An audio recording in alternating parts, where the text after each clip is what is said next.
Estamos ao vivo de novo, mais um dia, conectando o computador enquanto o pessoal vai chegando. Para poder acompanhar daqui também. Chegando o pessoal Douglas, Zezinho, Jerônimo, Cunha, Amanda já chegando.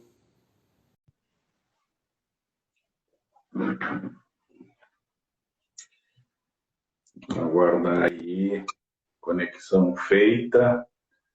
Boa noite, Amanda, tudo bem? Tô aparecendo aí já? Para mim ainda não.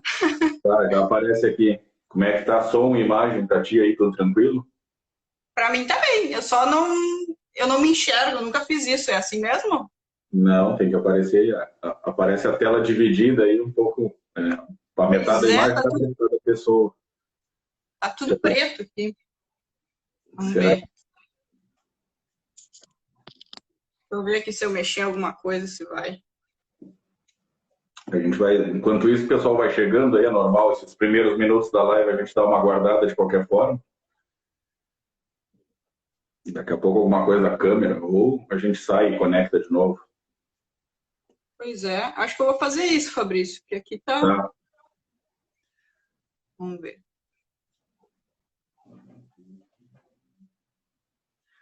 Bom, enquanto a nossa convidada vai se organizando aí, boa noite, pessoal. Vamos se achegando. Já temos 44 pessoas na nossa sala virtual, nossa roda de mate virtual. Felipe novamente conosco aí, Júnior, Bruno, Igor Veloso, Murilo Veloso, Guilherme Stork. Guilherme também seguidamente está conosco aí. Vamos ver, a Amanda pediu para participar de novo aqui, pessoal.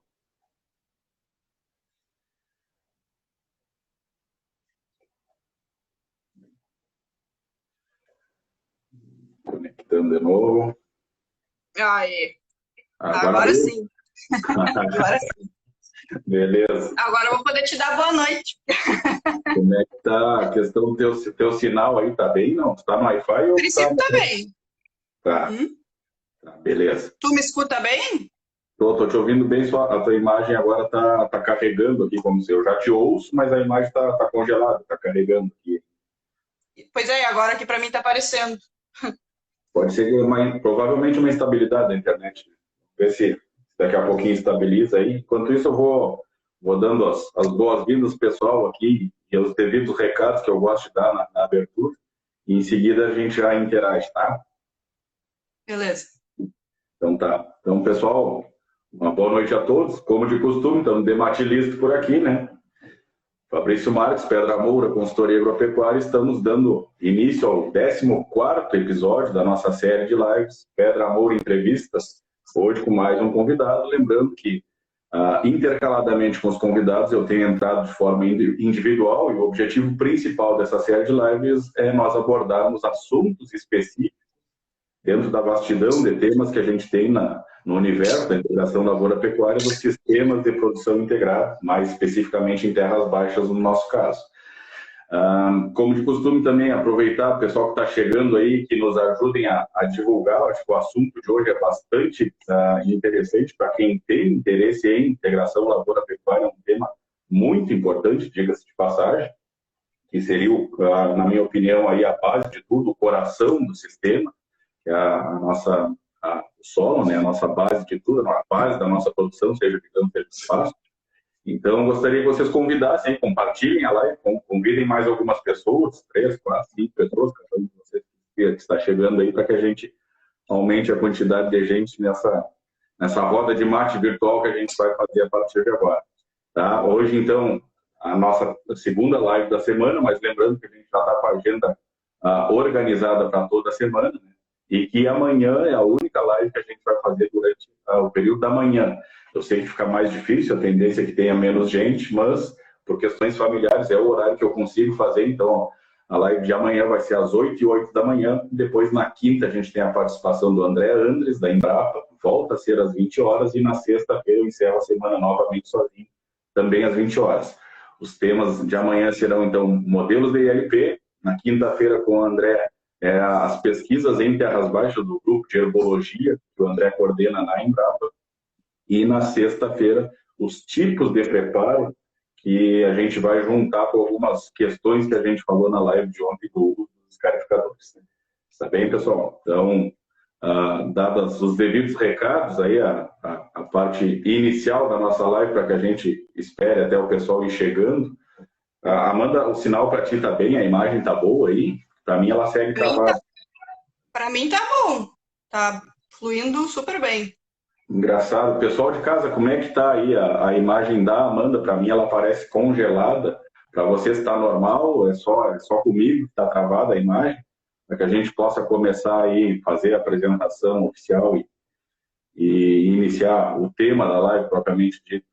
Tá tudo normal para vocês aí? Tanto a minha imagem quanto a da Amanda, tá tudo ok? Teve um ok ali do Ed Carlos. Não sei se esse ok foi para a pergunta. Imagem congelada, se o Rafa tá ruim, tá congelada, tá, beleza. Então vamos tentar mais uma vez, Amanda. Eu vou sair. Deixa que eu fecho aqui agora e tu pede de novo, para ver se estabiliza.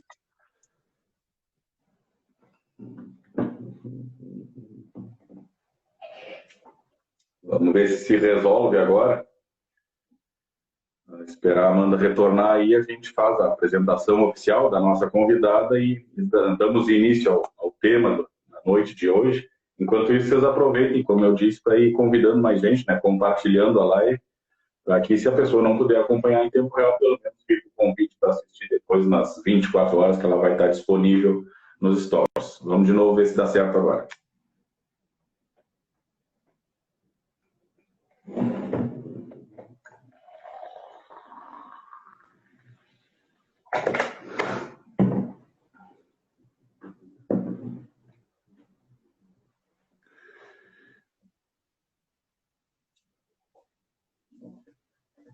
Custando um pouquinho para conectar.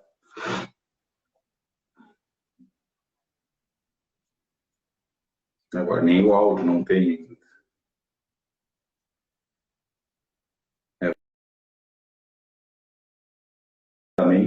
Só saiu o áudio. Vamos ver de novo se a gente consegue conectar. Deixa eu convidar agora, ver se muda alguma coisa.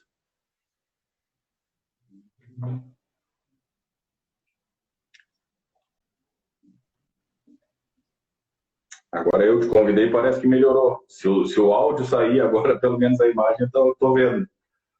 E aí, tá tudo bem? Agora tô me vendo? Tô me ouvindo? Beleza. Para ti tá normal agora? Não, eu não tô me vendo, mas vamos assim. Que coisa séria. Tá. Ó, apareceu um ou outro. Eu mantenho ela aberta aqui no meu computador para poder acompanhar as perguntas. Aqui fica mais fácil, né? E daí, para mim, no computador está aparecendo normal para mim aqui. Eu vou tentar fazer isso também.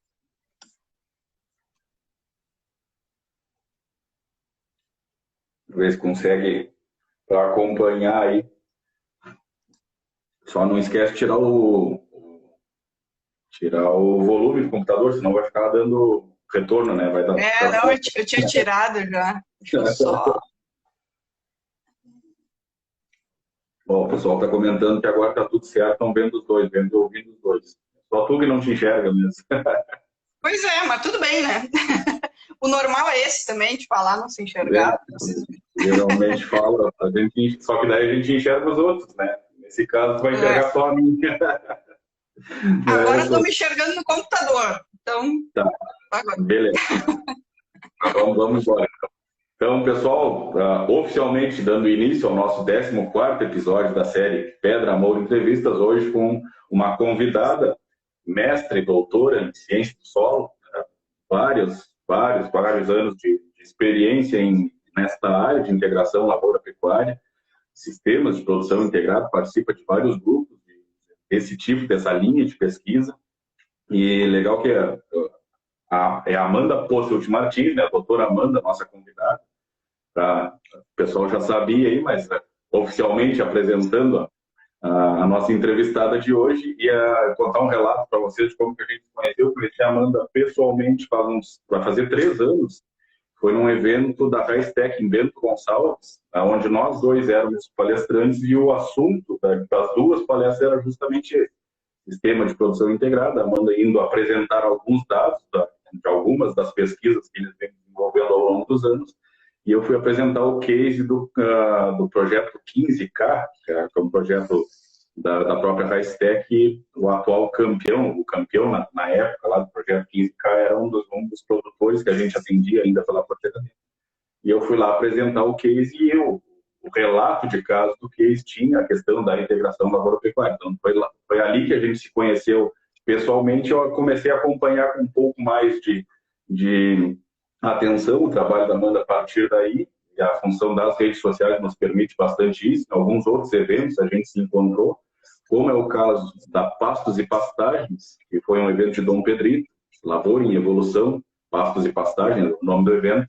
E que esta temática que eu sugeri que a gente conversasse hoje foi o tema da palestra da Amanda, nesse evento em Dom Pedrito, que a Pedra Moura era um dos patrocinadores. E essa questão dessa temática específica aí, como eu disse agora há pouco, antes da gente conseguir resolver a questão da técnica da nossa live, aqui para mim é o coração de tudo, o sistema de produção integrada, a questão o solo ser a base de tudo. Até uso a expressão geralmente que a terra é o nosso bem maior, né, pessoal, e que a gente tem que cuidar porque os outros bens, material imobilizado, capital imobilizado, ferro, geralmente, nas áreas de lavoura, a gente, inevitavelmente, eles vão depreciando ao longo dos anos e vão virando sucata. Para que a gente não perca o nosso bem maior, não torne também o nosso solo uma sucata, a gente tem que ter algumas proatividades, aí, algumas ações a serem tomadas para que isso seja possível. Eu gosto de comentar que eu uso uma analogia, Amanda, que a lavoura é um jogo que a gente ganha quando a bola ainda está parada. Usando essa expressão muito para a questão das questões operacionais, principalmente de deixar as áreas prontas, fazer a calagem, a semeadura das forrageiras, ajuste de drenagem ou de sistema de irrigação, enfim, questões puramente operacionais que a gente faz agora entre a colheita e o retorno da lavoura depois. E que quanto mais eficiente nós formos agora, tanto melhor, menos difícil vai ficar de gerar um resultado no verão depois. Só que essa questão do solo em si, tem uma outra analogia que serve também para falar de futebol, que é, digamos que o verão seja o nosso campeonato e o período de inverno é a pré-temporada. A gente não pode parar de jogar. Os clubes têm um períodozinho de férias ali, mas a maior parte do ano eles se mantêm em atividade. A tendência de um time que não faz uma boa pré-temporada é retornar para o campeonato sem ritmo de jogo. Então, eu acho que se encaixa bem esse período de inverno para a gente, essa função da interação com a pecuária aí, serve também a questão da resiliência do solo para se recuperar da extração e exportação de nutrientes via grão, que é muito alta, seja soja, seja arroz, que isso é uma das coisas que a gente vai falar hoje. Mas este período da pecuária nos seria, então, a nossa pré-temporada e a capacidade de resiliência do solo aí para a gente retomar o ritmo de jogo para quando voltar o campeonato lá no verão. Tá? Então, é mais ou menos com essa analogia, com essa linha de raciocínio aí que eu queria te passar a palavra para que tu terminasse de te apresentar, falasse das pesquisas e do grupo de pesquisa mais especificamente que tu coordena aí na URGS, e depois a gente vai cruzando algumas questões técnicas e práticas conforme a conversa vai andando. Então, fica à vontade, a palavra é tua. Tá, obrigada, Fabrício, pela introdução e pelas palavras também. Foi uma boa lembrança lá, aquela primeira vez que a gente se conheceu. Eu lembro que até eu acho que eu antecedi, né, a tua fala e casou muito bem, né? Tu mostrou o que aconteceu na propriedade e eu tinha trazido os resultados da pesquisa e foi exatamente aquilo. Isso daí. Bom, me apresentando, então, eu sou professora de fertilidade do solo, departamento de solos lá da Faculdade de Agronomia da URGS, há pouco mais de 2 anos, de forma oficial. Eu fiz toda a minha formação lá na URGS, engenheiro agrônomo, mestre, doutorado e doutor em ciência do solo. E trabalho com integração lavoura-pecuária. Na verdade, a integração lavoura-pecuária ela se confunde com a minha trajetória acadêmica e profissional, assim, porque eu entrei, quando eu tinha 17 anos, eu entrei na Bolsa de Iniciação Científica, já na área que eu atuo hoje, no 2º semestre da faculdade, com integração lavoura-pecuária. E Maravilha. não saí mais, estou aí até hoje. Então, já se vão alguns bons anos aí. Eu comecei com terras altas, né, aquele experimento mais antigo, um dos mais antigos que tem no Brasil de integração lavoura-pecuária, a gente chama experimento de Tupã, que fica em São Miguel das Missões, ele está completando 20 anos esse ano. A gente lançou um boletim técnico de 15 anos de resultados, e agora a nossa intenção esse ano que vem, é lançar mais um com compilado de 20 anos. Então, fiz toda a minha formação da graduação, mestrado e doutorado lá, e aí, quando eu estava no final do doutorado, no início eu acompanhei a implantação, no final do doutorado eu comecei a me envolver mais com a integração lavoura-pecuária em terras baixas, né? Que foi quando nasceu o que a gente chama que é o experimento da várzea, né, no nosso grupo, que é que ele fica localizado na fazenda Corticeiras, em Cristal. E aí que começou, então, os nossos, de verdade, começou em 2013, né, os estudos do nosso grupo com integração lavoura-pecuária em terras baixas, que é mais o contexto que a gente vai falar. E nesse experimento, até para quem não sabe, eu até separei aqui para mostrar, quando completou o primeiro ciclo de rotações, os 4 anos, né, a gente lançou esse livrinho aqui, que ele não é pago, não é nada, quem quiser, a gente tem o PDF, a gente manda para quem quiser, a informação para ser difundida mesmo, que a gente traz o compilado, então, dos resultados, que é o que a gente vai falar um pouquinho hoje, mas, além disso, né, os novos resultados que a gente tem, porque isso aqui foi lançado em 2018, então a gente já tem 2 anos aí a mais de resultados, que foi quando eu comecei, então, a me envolver mais com o contexto do arroz, né, que foi junto com o Felipe Carmona, que ainda estava no IRGA, hoje na Integrar, ele junto com o professor Paulo Carvalho, o professor Ibanor Anguinoni, que foram os mentores, vamos dizer assim, desse experimento que segue rodando até hoje, e mais recentemente, então, um novo experimento de integração lavoura-pecuária em terras baixas, que está indo está abrindo agora o 3º ano, que fica em Capivari, mais no contexto, então, do litoral, que é na parceria da Integrar com a Agrinova e o IRGEB, né, que é o meu grupo de pesquisa. Lá a gente ainda está... A questão da integração lavoura-pecuária mesmo, a gente ainda não entrou. Tem um aluno trabalhando com a questão do trevo persa, porque era o sistema que rodava mais rápido para dar tempo dele fazer o mestrado dele, defendeu agora em março, e está entrando no doutorado, e agora no doutorado dele, então, ele vai explorar todos os 7 sistemas que a gente tem lá de integração lavoura-pecuária que são testados. E aproveitar e falar um pouquinho também do meu grupo de pesquisa, né, do IRGEB. Então, logo que eu entrei na URGS em 2018, a gente criou o IRGEB, eu junto com mais outros 2 professores, o Thales Checker e a Cláudia Barros, o Thales mais da área de Química do Solo, eu da área de Fertilidade e a Cláudia da área de Conservação. Então, a gente atua em conjunto. O IRGEB é a sigla em inglês para Grupo Interdisciplinar, porque tem esse caráter de analisar o solo como um todo, e o sistema como um todo, de biogeoquímica ambiental, né? E esses são alguns dos experimentos que a gente tem. Eu foquei aqui mais para falar da minha história, né, que foi o experimento lá de Tupã, e agora esses de terras baixas que a gente trabalha, mas a gente também tem outros com ovinos de corte, inclusive, no contexto de solos mais arenosos, com soja e adubação de sistemas, que é algo que vem sendo falado bastante, a gente pode falar hoje também. E um mais recente, então, no contexto mais da pecuária leiteira, fica na região do Vale do Taquari, em Roca Salles, que a gente está trabalhando com milho silagem, né, e plantas de cobertura. Então, é mais ou menos esse. Então, a gente tem aí, na integração lavoura-pecuária, o nosso grupo trabalha na lavoura soja, arroz, milho. A pastagem geralmente entra no inverno, mas nós testamos alguns sistemas que têm, inclusive, campo nativo, principalmente nas terras baixas, e de espécies animais também. A gente tem os bovinos e ovinos de corte, e também bovinos de leite. Então, é um geral aí de cenários de integração lavoura-pecuária. A gente tenta um pouquinho de tudo, né, para dar conta dessas pesquisas, para responder para o produtor. Maravilha. Essa até pegando o gancho dessa quantidade, essa vastidão de pesquisas e resultados que já tem, até dando um relato para o pessoal aqui. Eu tinha solicitado para a Amanda uns dias atrás aí que ela me encaminhasse as publicações que eles já têm desses materiais. Alguns desses boletins, o Laje do Tupã eu tenho aqui, esse das terras baixas, da Corticeiras eu não tenho o boletim físico, no caso, né? Só o PDF. Mas a Amanda gentilmente me atendeu o pedido, mandou para o meu e-mail a solicitação que eu fiz para ela. E, inclusive, até nem tinha te agradecido, né? Eu não respondi o e-mail, foi uma falha grave. Vou agradecer agora em rede mundial de computadores. Muito obrigado pela gentileza.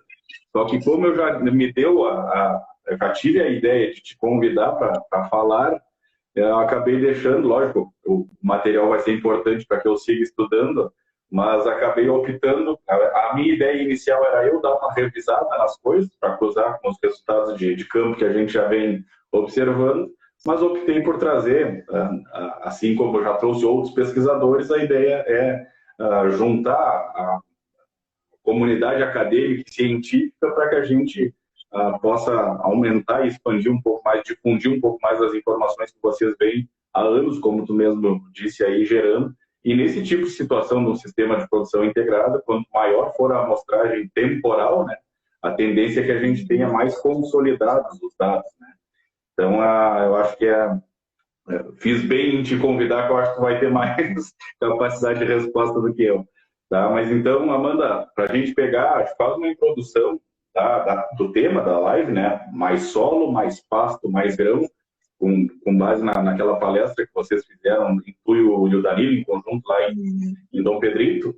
E daí eu vou pescando, eu tenho umas perguntas que eu já anotei aqui, algumas delas eu até já te disse que eu ia questionar, né? Mas eu vou cuidando do chat aqui, ver se o pessoal vai falando alguma coisa e conforme tu for abordando os assuntos, aí pode ser que eu vá pescando mais algo para a gente ir aprofundar um pouco mais, tá? Então, perfeito.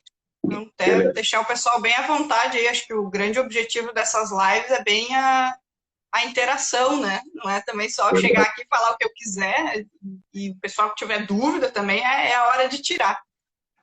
Bom, sobre o título da nossa live, também que foi o tema da palestra,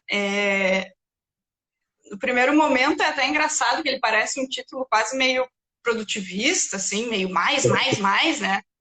Mas a ideia justamente é desconstruir isso e colocar o olhar para o solo, que é uma coisa que muitas vezes na evolução assim da agricultura como um todo, se a gente for pegar lá desde a Revolução Verde, vários trabalhos falam sobre isso, né? De como a agricultura, a pecuária se buscou nas propriedades a extrema especialização e como se distanciou da natureza, né? De entender o ciclo biológico das coisas. E a ideia da gente, que quase virou quase um sistema industrial, né? Coloca isso, que vai sair isso no final, né? Sim. E a gente sabe que a agricultura e pecuária não é assim. A gente está o tempo todo lidando com biologia, com natureza. Um ano é de um jeito, outro ano é de outro. Então, não tem receita, né? E esse olhar para o solo, da gente primeiro, esse mais solo, né, nos remete justamente a pensar um pouquinho antes disso, né? Quase desse pacote tecnológico que a gente fala. Porque como ter mais solo? Né? O que quer dizer ter mais solo? Né? Simplesmente colocar calcário e fertilizante? Né? Durante muito tempo foi porque essa era a grande restrição dos nossos solos. Hoje a gente sabe que não é por aí, né? Não é colocar mais e mais que vai resultar em maiores produtividades, tanto na maioria das situações, né? Tanto na lavoura quanto na pecuária. Então, essa ideia do mais solo é justamente do construir o solo, né? Primeiro, conhecer o seu solo. Eu digo que não existe solo ruim, existe solo mal manejado. E essa nossa a profissão da agronomia, da zootecnia, enfim, áreas afins, a gente atua realmente como quase médicos, em que o paciente primário é o solo. Então, a gente precisa fazer o correto, conhecer bem, fazer o correto diagnóstico para daí ir adiante. Então, uma situação muito comum e que muito dos trabalhos de terras baixas, alguns de terras altas também, que a gente tem solos arenosos, né? Geralmente são solos negligenciados, assim, que lá não dá, lá produz menos. E a gente mostra que com bom manejo eles podem ser tão produtivos quanto os latossolos, por exemplo, do Planalto, do Centro-Oeste, que é onde está a base da agricultura do Brasil, né? Então, a primeira coisa é conhecer o seu solo e saber o que ele precisa. Quando a gente vai pensar em solos argilosos, eu falo aquilo da caixa, né? A caixa para reter água e nutrientes, ela já é relativamente grande. Então, realmente, é um solo que tu colocando, ele dá. Né? E por isso que a gente tem essa impressão, a classe de solo predominante no Brasil são os latossolos, essa impressão do que o colocando dá, mas muitos dos nossos solos não é simplesmente colocar que dá, né? Os arenosos, porque a caixa é pequena. Então, nos arenosos, a gente tem que se preocupar em aumentar essa caixa aí, né? Que vai dar o que as plantas precisam, que é água e nutrientes, o que as plantas precisam do solo. E a gente só consegue fazer isso, e isso é importante tanto para o solo argiloso quanto para o solo arenoso, acumulando matéria orgânica. Né? E aí que vem o grande fator do construir solo. Né? O mais solo que a gente fala, ele está muito ligado a essa construção através do acúmulo de matéria orgânica. E que não é algo rápido. Né? Matéria orgânica não é algo que tu compre aqui. Bem pelo contrário, é bem lento o processo. Exato, é anos aí. E aí que entra o segundo fator ali, do mais pasto. Né? Porque não existe nenhum sistema no mundo, mesmo florestas, pessoal, que sejam tão capazes de acumular matéria orgânica no solo do que pastagens. Principalmente se pastagens bem manejadas, obviamente. Então, é esse quase que um passo a passo, dá para a gente dizer, né? Para a gente construir solo, a gente precisa de pastagens bem manejadas. Hoje já se reconhece mundialmente, inclusive, o papel das pastagens em mitigar o efeito estufa, né? Com sequestro de carbono, matéria orgânica. Pecuária a campo, baseada a campo, bem manejada, tem inclusive um saldo negativo de emissão de gás de efeito estufa, mesmo com toda a questão da emissão de metano pelos ruminantes, né? E o Brasil tem uma vasta área aí para se consolidar como um dos expoentes aí de resolver esse dilema, né, da conservação do ambiente com a produção de alimentos.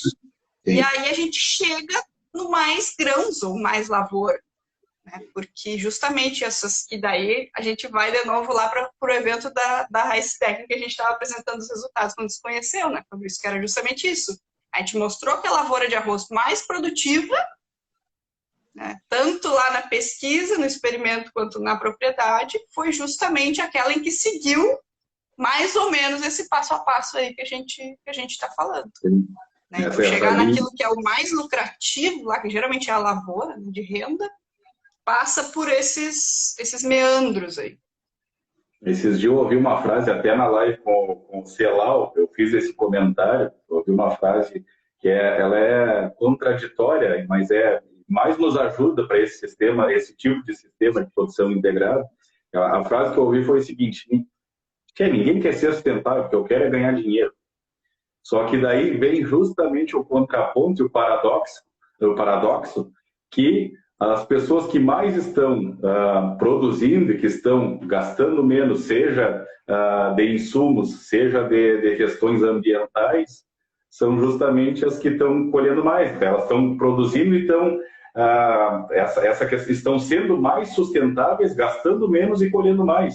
Então, se o objetivo da tal pessoa é ganhar dinheiro, meu amigo, então começa a ser sustentável, mesmo que tu não queira, que tu vai ganhar mais dinheiro. Então, não precisa nem querer ser sustentável. Só, então, deixa eu te ensinar como é que tu ganha mais dinheiro. Começa a trabalhar com o sistema de produção integrada, que vai reduzir teus custos e aumentar a tua produtividade. Inevitavelmente, tu vai estar sendo sustentável e ganhando mais dinheiro. Então, não precisa nem querer, só faz. Esse tipo de coisa é impressionante. Até eu fiz um vídeo esses dias, até separei o link para deixar aqui, faz um tempo já. Esse é um vídeo que está no canal, os vídeos antigos, eu vou botar no chat aqui. Que é até uma expressão, o nome do vídeo é para dar uma ping-pong, que é a expressão que a gente usa da dobradinha arroz-soja, né?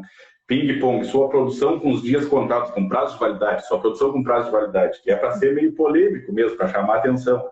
Mas o que eu estou querendo dizer com isso é que se a gente esquecer justamente da fase de inverno e da construção de solo, aí eu quero fazer o gancho agora, citei esse vídeo, botei no chat aí para o pessoal assistir depois, óbvio que eu vou resumir o que eu quero dizer com isso ali. Eu acho que essa função do ping-pong, a soja, a dobradinha, a rotação de culturas em si é fundamental que a gente tenha, a quebra de ciclos de pragas e doenças, manejo de resistência nas lavouras, seja de arroz para soja, seja da soja para arroz, enfim. A gente consegue aproveitar, por exemplo, uma área de soja só colhe em taipa e reduz o gasto de combustível, queima de petróleo. Enfim, a gente já tem mais ou menos os conceitos. Só que a extração e a exportação na produção de grãos dos nutrientes do solo é muito alta. E daí, essa questão que tu bem falou, dos nossos solos arenosos, que na nossa realidade são o maior caso, né, a maior parte, a gente tem uma CTC muito baixa, matéria orgânica muito baixa, uma capacidade de reter nutrientes muito baixa desse tipo de solo. Também é verdade que tudo que a gente aplica fica prontamente disponível, porque o solo tem uma CTC baixa, né, então ele não retém muito. Mas, por consequência, isso não tem uma vida muito curta, vira um substrato solo, digamos assim, uma areia lavada.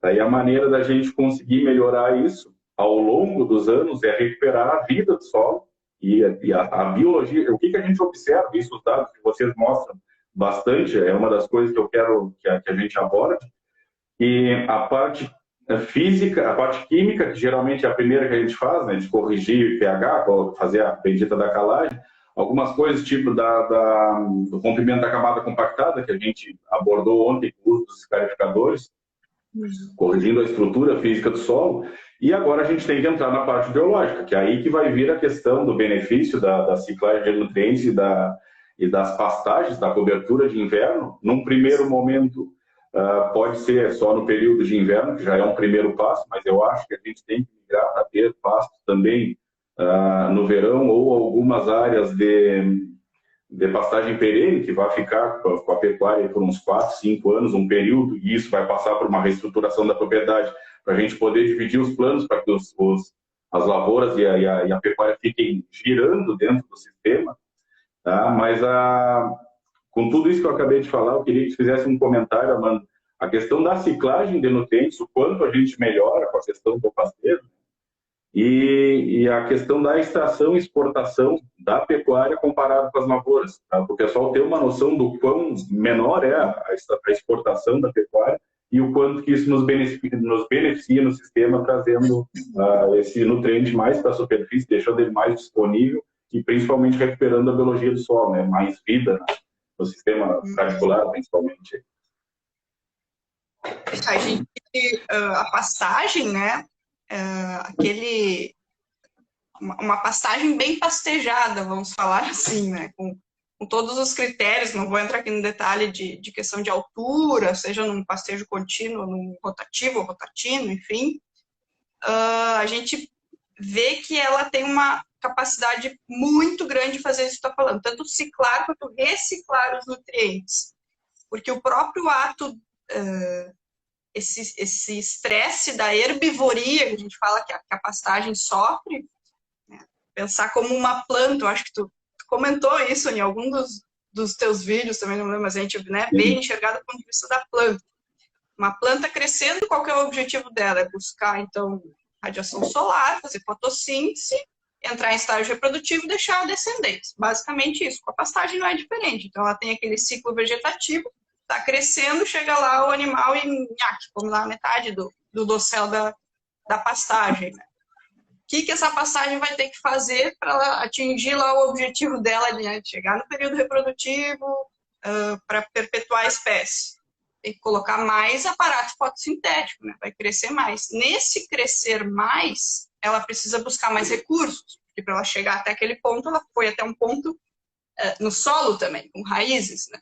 Nesse buscar mais recursos, mais água, mais nutrientes, ela enraiza mais, né? Então, quanto maior o perfilhamento e maior o que a gente chama de produção primária líquida, a produção total de matéria seca dessa pastagem, o que ela cresceu para cima, ela vai estar crescendo para baixo. E aí a gente tem dados que mostram, assim, que isso é realmente quase um bombeamento biológico que essa pastagem faz, buscando nutrientes que, pelo nosso clima, pelas nossas chuvas, seriam lixiviados, seriam perdidos.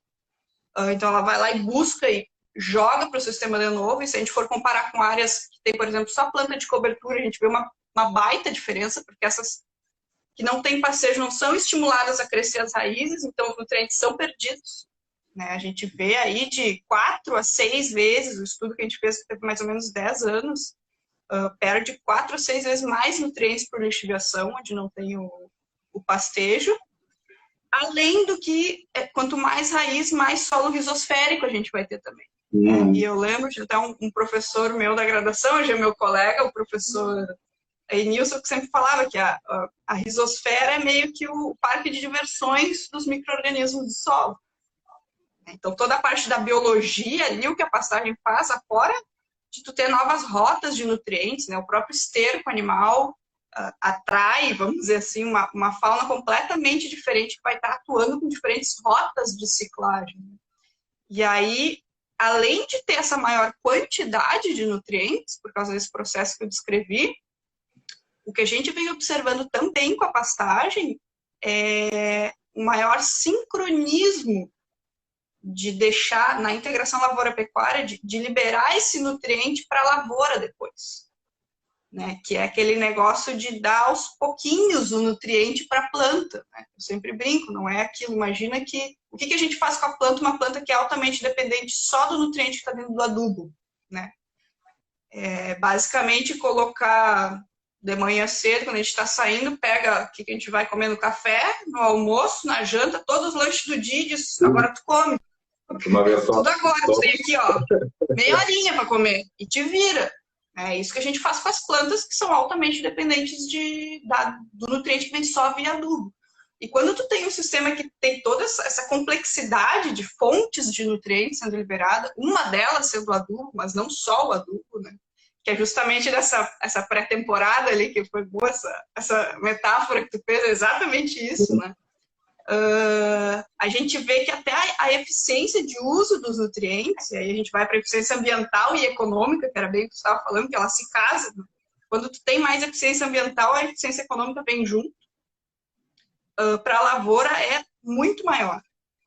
E por que isso? Porque essa pastagem, ela absorve muitas vezes, dependendo da produção, até mais nutrientes do que uma lavoura. A quantidade de nutrientes que a pastagem absorve é muito grande. Mas ela não leva embora como a lavoura de grãos leva. Né? Porque o produto da pastagem é carne ou leite. Né? E aí a gente tem a quantidade exportada de nutrientes na carne ou no leite, se for comparar com os principais grãos, aí, arroz, soja, milho, é de 8 a 80 vezes menor, pensando assim num bom ciclo, né? Em boas produtividades de ambos, né? Uma passagem de inverno e uma lavoura de verão. Então ela faz todo esse trabalho e deixa tudo lá, ou quase tudo, né? Boa parte. Não, perfeito, essa é a linha de raciocínio e é uma das coisas que eu tinha separado para te indagar, que eu acho, se eu não me engano, inclusive, foi a tua dissertação de mestrado foi em cima dessa linha. E essa função, tu já meio que respondeu, só que dá para a gente complementar a resposta, ser um pouco mais específico, mas é a função justamente de comparar, eu falei na live de ontem isso, inclusive quem estava na live ontem vai lembrar que eu citei ainda, que eu dei mais ou menos uma explicação disso que falou, justamente da função do pastejo que estimula o rebrote, perfilhamento, aumento de volume de raízes, e por consequência a área total de forragem produzida em cima, que a gente não enxerga porque o gato vai comendo. Mas o volume de raiz que fica embaixo é proporcional a toda a produção de biomassa que teve na parte aérea.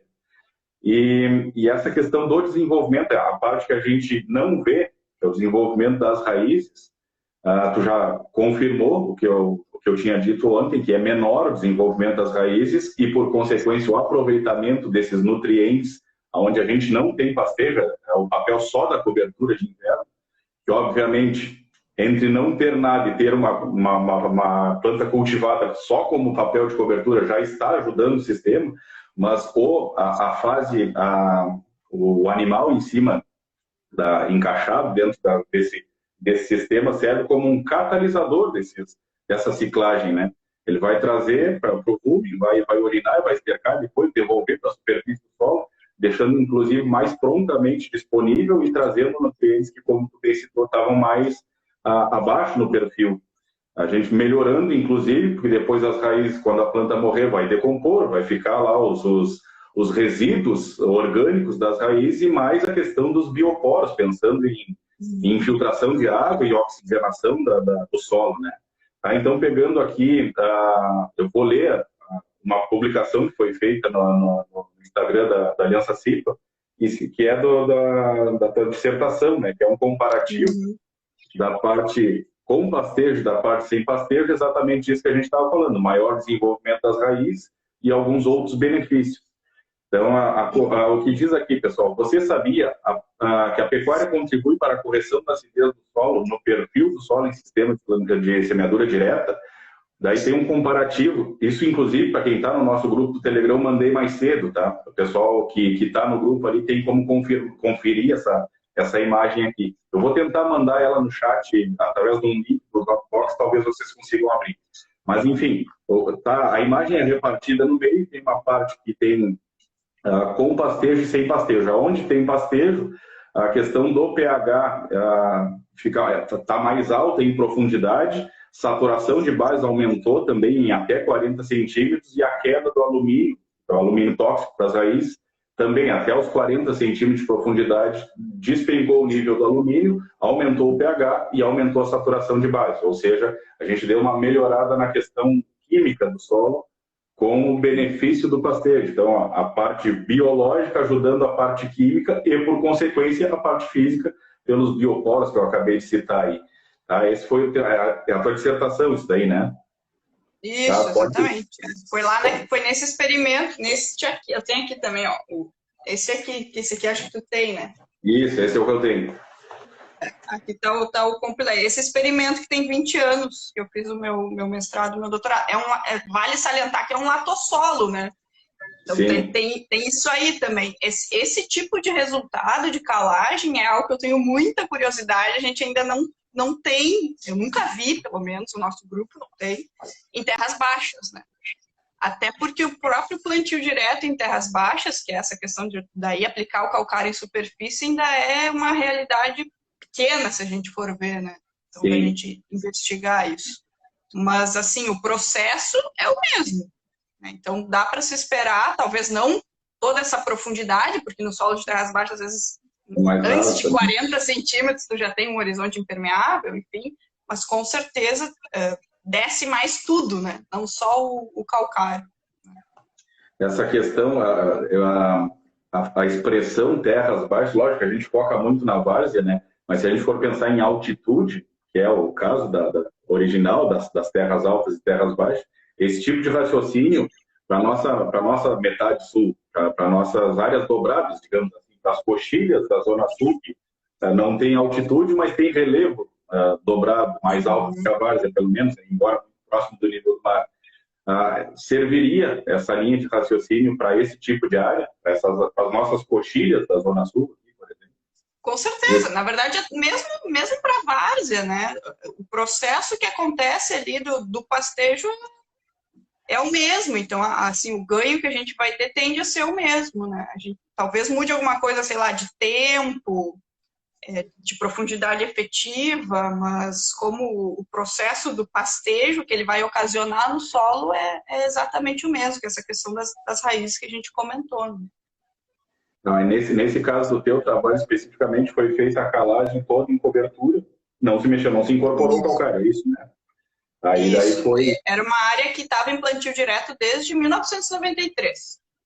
Aí em 2001 foi aplicado calcário na superfície e se iniciou o experimento. E aí foi feita uma primeira avaliação que já mostrou que o calcário descia mais onde tinha os animais.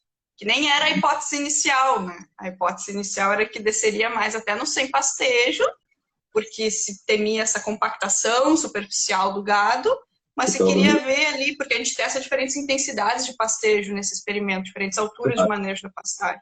Se queria ver, vamos dizer assim, qual daquelas alturas que se assemelharia ao sem pastejo, mas não se imaginava que poderia descer mais onde tinha o pastejo. Então, lá no início a gente viu isso, mas o estudo foi só até 20 centímetros e não teve tanta diferença.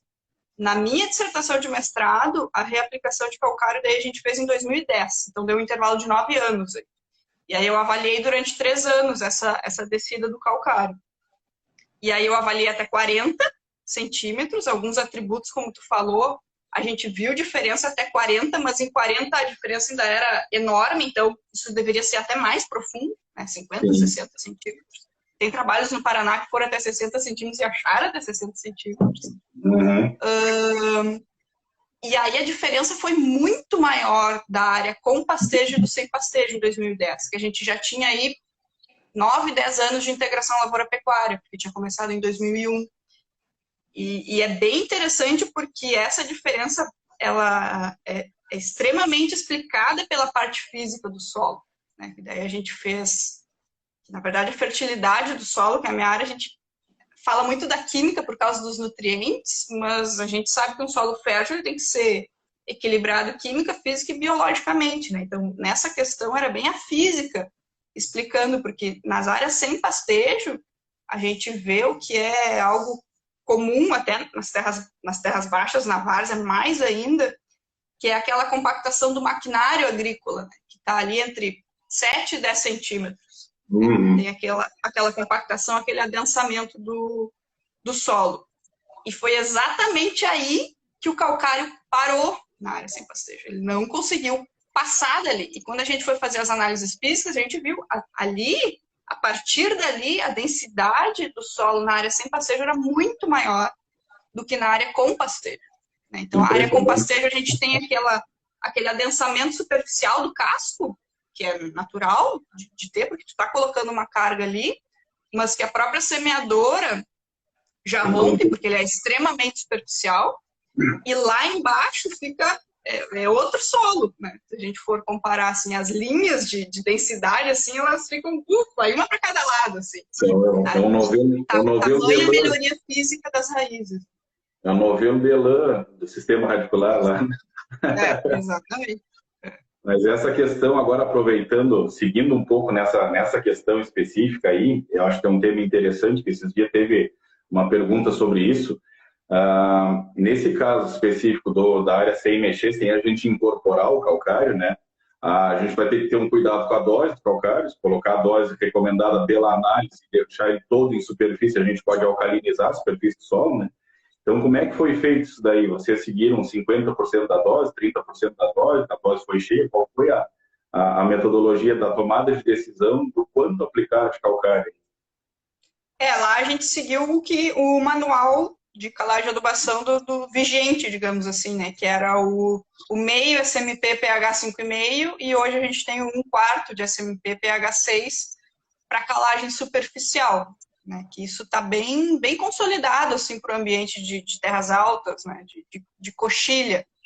Mas, de novo, quando a gente vai ali para a realidade do plantio direto do arroz e da várzea, das terras baixas, é uma incógnita. A gente, na verdade, não sabe. Não tem essa informação. Entra em outra questão que até deve estar aí com nós o Luiz Denardim, semana passada, ele me mandou o artigo que a gente está vendo justamente disso. Qual a camada diagnóstica de um plantio direto de terras baixas? A gente sabe que terras altas, quando vira plantio direto, a gente parte para a amostragem no 0 a 10, monitorando a 10 a 20. Mas a diagnóstica de fertilidade passa a ser 0 a 10. Arroz consolidado 0 a 20, porque geralmente é um sistema que a gente tem revolvimento. Mas e aí um plantio direto em terras baixas?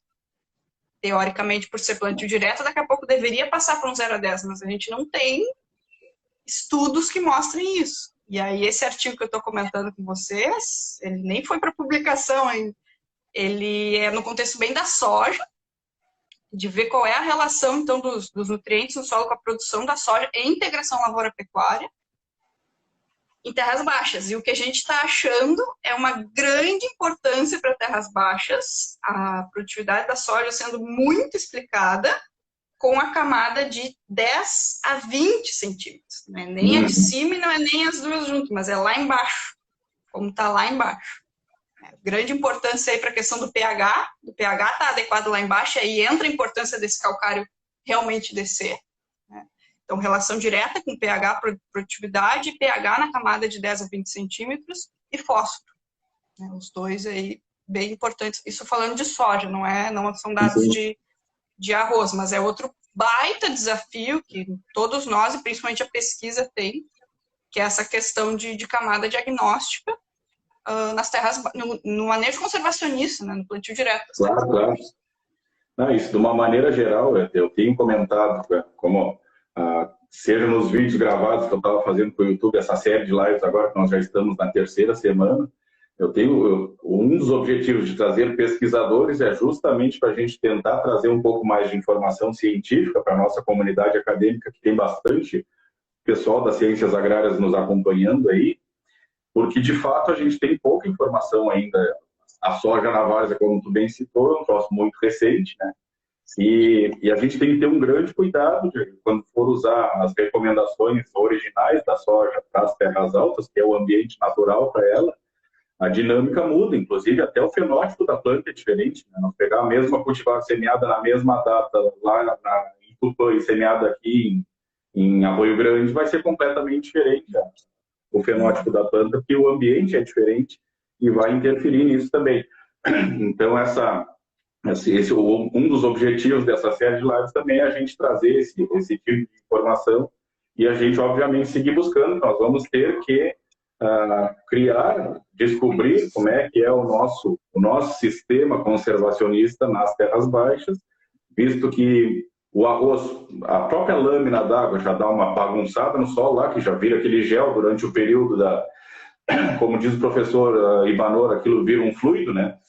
O solo fica 100 dias transformado num gel e depois a estrutura do solo já se desfaz toda com essa questão da lâmina d'água. Depois, quando a gente seca, já não é... o nosso grande desafio é conseguir não fazer nada, eu dei esse exemplo ontem da live do uso dos escarificadores, que eu acho que é uma ferramenta que nos auxilia muito para a gente diminuir a dependência do uso do ferro, mas é quase impossível a gente não usar ferro na várzea, porque a própria colheita do arroz nos inviabiliza que a gente consiga fazer É possível fazer plantio direto na resteva? Eu tenho feito, quando ainda estava na porteira dentro, acho 5 safras atrás comecei a fazer isso na Tamanca, foi a primeira propriedade que eu fiz em Santa Vitória, e desde então a gente continuou fazendo lá, depois que eu saí os guris seguem fazendo, e as outras propriedades que a gente entrou, a gente manteve. Só que isso é uma coisa que geralmente a gente escolhe uma lavoura específica para colher no seco, para depois geralmente uma das primeiras colhidas, que vai dar para colocar uma lotação alta de gado ali para ajudar a consumir a palha da resteva, que é a nossa principal dificuldade em cima de uma resteva de arroz, é o manejo da palha, mas ainda assim é uma parte da propriedade, o todo, a gente... é um desafio muito grande a gente chegar ao ponto de não usar mais ferro. Eu acho que a gente não vai conseguir, mas nós temos que ter pelo menos uma porcentagem grande de áreas que a gente tenha recurso de utilizar de outra maneira que não seja metendo ferro, fazendo preparo convencional. Então, esse desafio da gente encontrar o nosso manejo, o nosso sistema conservacionista na várzea, eu acho que o desafio é um pouco maior por essa questão principal aí do arroz e da dificuldade da gente não estragar o piso, na própria colheita já estraga, a própria lâmina d'água já escolhendo a estrutura toda. Realmente para vocês pesquisadores, obviamente uma demanda muito grande, mas uma dificuldade muito grande também. E jamais vai ser o plantio direto da coxilha, né? Então, por isso claro que não dá para a gente simplesmente importar o conhecimento que a gente tem da coxilha para a várzea. Não tem, é um sistema bem específico mesmo, que é isso que tu falou. Tem anos que daqui a pouco vai dar, algumas áreas que vai dar para não mexer, mas tem outras áreas e outros anos que tu é obrigado a entrar com alguma intervenção mecânica. E por isso mesmo que eu acho que essa questão tem batido tanto na reestruturação das propriedades e no ajuste das áreas, e isso às vezes passa por uma redução de área para a gente ajustar a capacidade operacional de plantio e colheita, por exemplo, para a área cultivada, e daí é mais fácil a gente ajustar a área de comprar mais ferro, né? Vai virar sucata, como a gente já falou. Justamente para que a gente tenha capacidade de um médio e longo prazo, ter um planejamento de como que vão ser as lavouras e as pastagens de um período de 5, 8, 10 anos, vai depender da capacidade de planejamento de cada propriedade, mas para que a gente possa ter dentro do sistema essa possibilidade, essa alternativa de trabalhar com menos ferro. Uma área, por exemplo, que eu citei antes aí da função de uma pastagem perene ou perenizada, não precisa necessariamente ser uma perene, né? Mas a gente tem aqui mais ao sul, região de Santa Vitória, a AZV consorciada com trevo e cornichão, pega um período de verão mais chovedor, as leguminosas viram o ano, né? O AZV se entrega ali em final de novembro, início de dezembro, só que as leguminosas se estendem, então aquilo quase emenda, né? E tendo uma parte da área que não está com lavoura, que a gente possa fazer um preparo de verão, falava isso mais cedo, inclusive no direct, que me fizeram umas perguntas, a gente tem possibilidade de fazer um preparo de verão entre janeiro e fevereiro, e final de fevereiro essa área está pronta, dessecada, começa, dependendo obviamente da questão de umidade e temperatura, mas se já tiver banco de semente, as forrageiras começam a tomar conta da área, e a gente já tem uma oportunidade de uma pastagem para dar boca em abril. Já me aconteceu na Tamanca, quando a gente trabalhava lá, as 3 safras que eu atuei com eles, a área do preparo de verão sempre entrou gado na metade de abril. Então a gente antecipa um eito aí, o pastejo, né? E esse pastejo vai se estender até agosto, início de setembro, dependendo de qual for a cronologia que essa lavoura vai entrar na ordem de semeadura depois. Mas é muito complexo isso, né? Cada vez que a gente conversa, cada pessoa nova que a gente senta para conversar, a gente vê que não é simples, né? Tem muita interdisciplinaridade, como o próprio grupo de vocês aí, mas o primeiro passo de todos para mim é reestruturar fisicamente a propriedade, organizar o planejamento dela e começar a pensar no solo, né? Que daí é bem o foco da nossa conversa.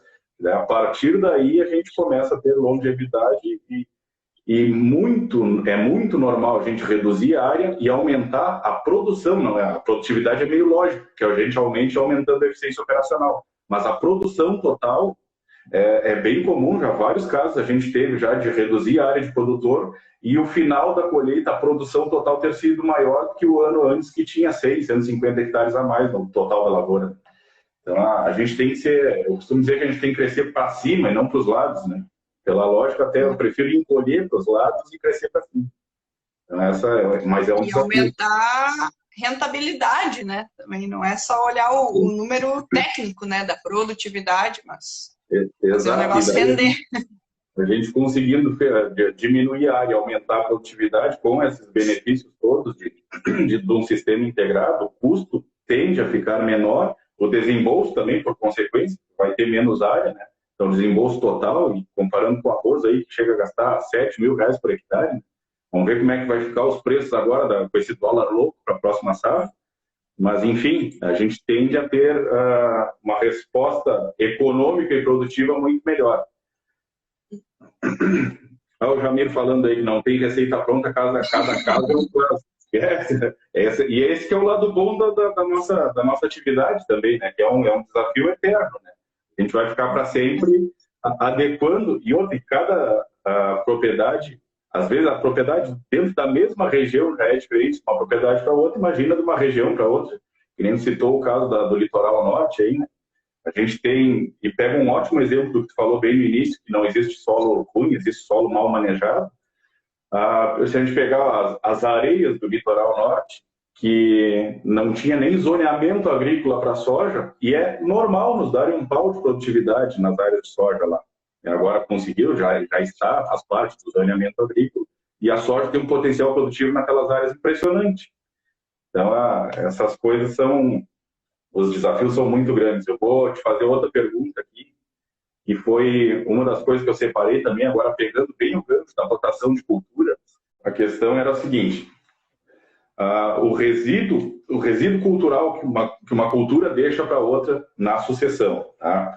E tem duas coisas que eu quero comentar antes de te pedir para explicar um caso específico de um trabalho de vocês, né?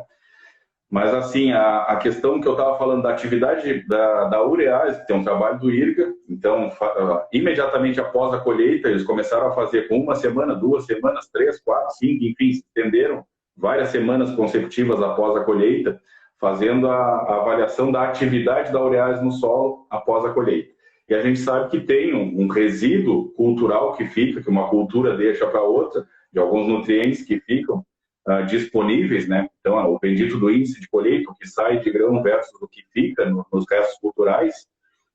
Só que aí que está, essa atividade da urease, mais especificamente, eu estava falando antes que ela tem um pico da terceira para a quarta semana e depois ela despenca e tende a estabilizar muito próxima de zero. Ou seja, nitrogênio, por exemplo, que estava disponível ali naquelas 3, 4 semanas após a colheita, ela já teve a sua atividade acelerada, provavelmente decompondo ele, agindo em cima dele. Então, o link que eu quero fazer aqui é a importância deste intervalo de até 4 semanas após a colheita, nós termos alguma planta cultivada neste meio aí, que é bem o gancho da forrageira de inverno, está saindo a soja, e a pergunta que eu quero fazer é de uma área de soja, de uma publicação de vocês também, uma postagem de vocês, que é o que fica de nutriente de NPK ali, e a plantinha aqui, que tem que estar prontamente disponível ali para aproveitar esse tipo de nutriente que ficou ali, lembrando que nitrogênio e potássio são extremamente móveis no solo e eles vão se perder no sistema. Se não tiver uma planta para aproveitá-los, uma planta cultivada, o fósforo, como é imóvel, tende a permanecer no sistema, mas os outros nutrientes a gente vai perder, seja por volatilização, como é o caso do nitrogênio, que eu estava falando da ação da urease, seja por lixiviação, no caso do potássio. Tá? Então, deixa eu procurar aqui a pergunta específica. É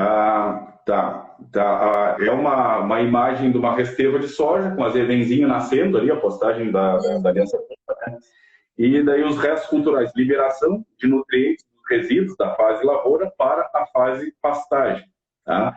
Daí tem ali 35 kg de nitrogênio, 7 kg de P2O5, 60 kg de K2O. Tá? Então, o raciocínio que eu queria fazer era justamente essa planta de inverno aí estar presente ali meio que imediatamente para conseguir aproveitá-los. E tu tem mais alguma coisa para nos falar em relação a esse trabalho e essa porcentagem de resíduo que ficou aqui? Qual é a relação com a produtividade? Tem noção de quantos quilos produziu essa soja para deixar esse nível de resíduo cultural aqui? Esse aí é um dado também lá do nosso experimento de Tupã, e ele, na média, assim, como a gente não tem irrigação, e lá é uma área que sofre com seca, a média desses anos aí, para te dizer com exatidão, eu teria que olhar, né? Mas ficou algo entre 3 e 4 toneladas, assim. Imaginei que fosse por essa soja. E, claro, o ideal aí seria a gente saber isso por ter esse dado daqui a pouco por tonelada de grão produzido, né? Isso, que vai ficar de resíduo. Exato. Mas é isso aí, é uma soja. Não chega a 4 toneladas essa soja aí. Não chega a 4. Então, essa questão específica aí que eu estava falando, Amanda, dos nutrientes em si, agora da mobilidade e da capacidade da gente manter eles no sistema, o nitrogênio e o potássio, mais especificamente, no caso do fósforo, por ser imóvel, vai permanecer no sistema. Desses outros dois nutrientes, o que tu pode especificar um pouco melhor para nós aí, da atividade da pastagem em si, o que vai beneficiar para manter esses nutrientes no sistema e ciclar e reciclar eles? Principalmente num primeiro momento, evitando que a gente perca, né? Um pode volatilizar e o outro lixiviar. Isso eu diria que é ainda mais importante no contexto até do arroz, porque o arroz ele é uma bomba de potássio, né? Ele absorve muito potássio e sai muito pouco no grão. O grão de arroz sai algo como 3 quilos de K2O por tonelada, né? Então, aí uma área 10 toneladas de grão vai exportar 30 quilos de K2O. E só na adubação a gente, por uma alta produtividade de arroz, a gente coloca muito mais do que isso, né? Então, tu imagina, isso aí tá sempre sobrando ali, e a planta de arroz, ela absorve volta, né? Cada tonelada, esse dado do arroz eu tenho mais de cabeça, da soja eu não saberia dizer, mas cada tonelada de grão de arroz produzido volta no resíduo 23 quilos de K2O. Então, tu imagina, uma lavoura que produziu 10 toneladas está voltando 230 quilos de K2O por hectare.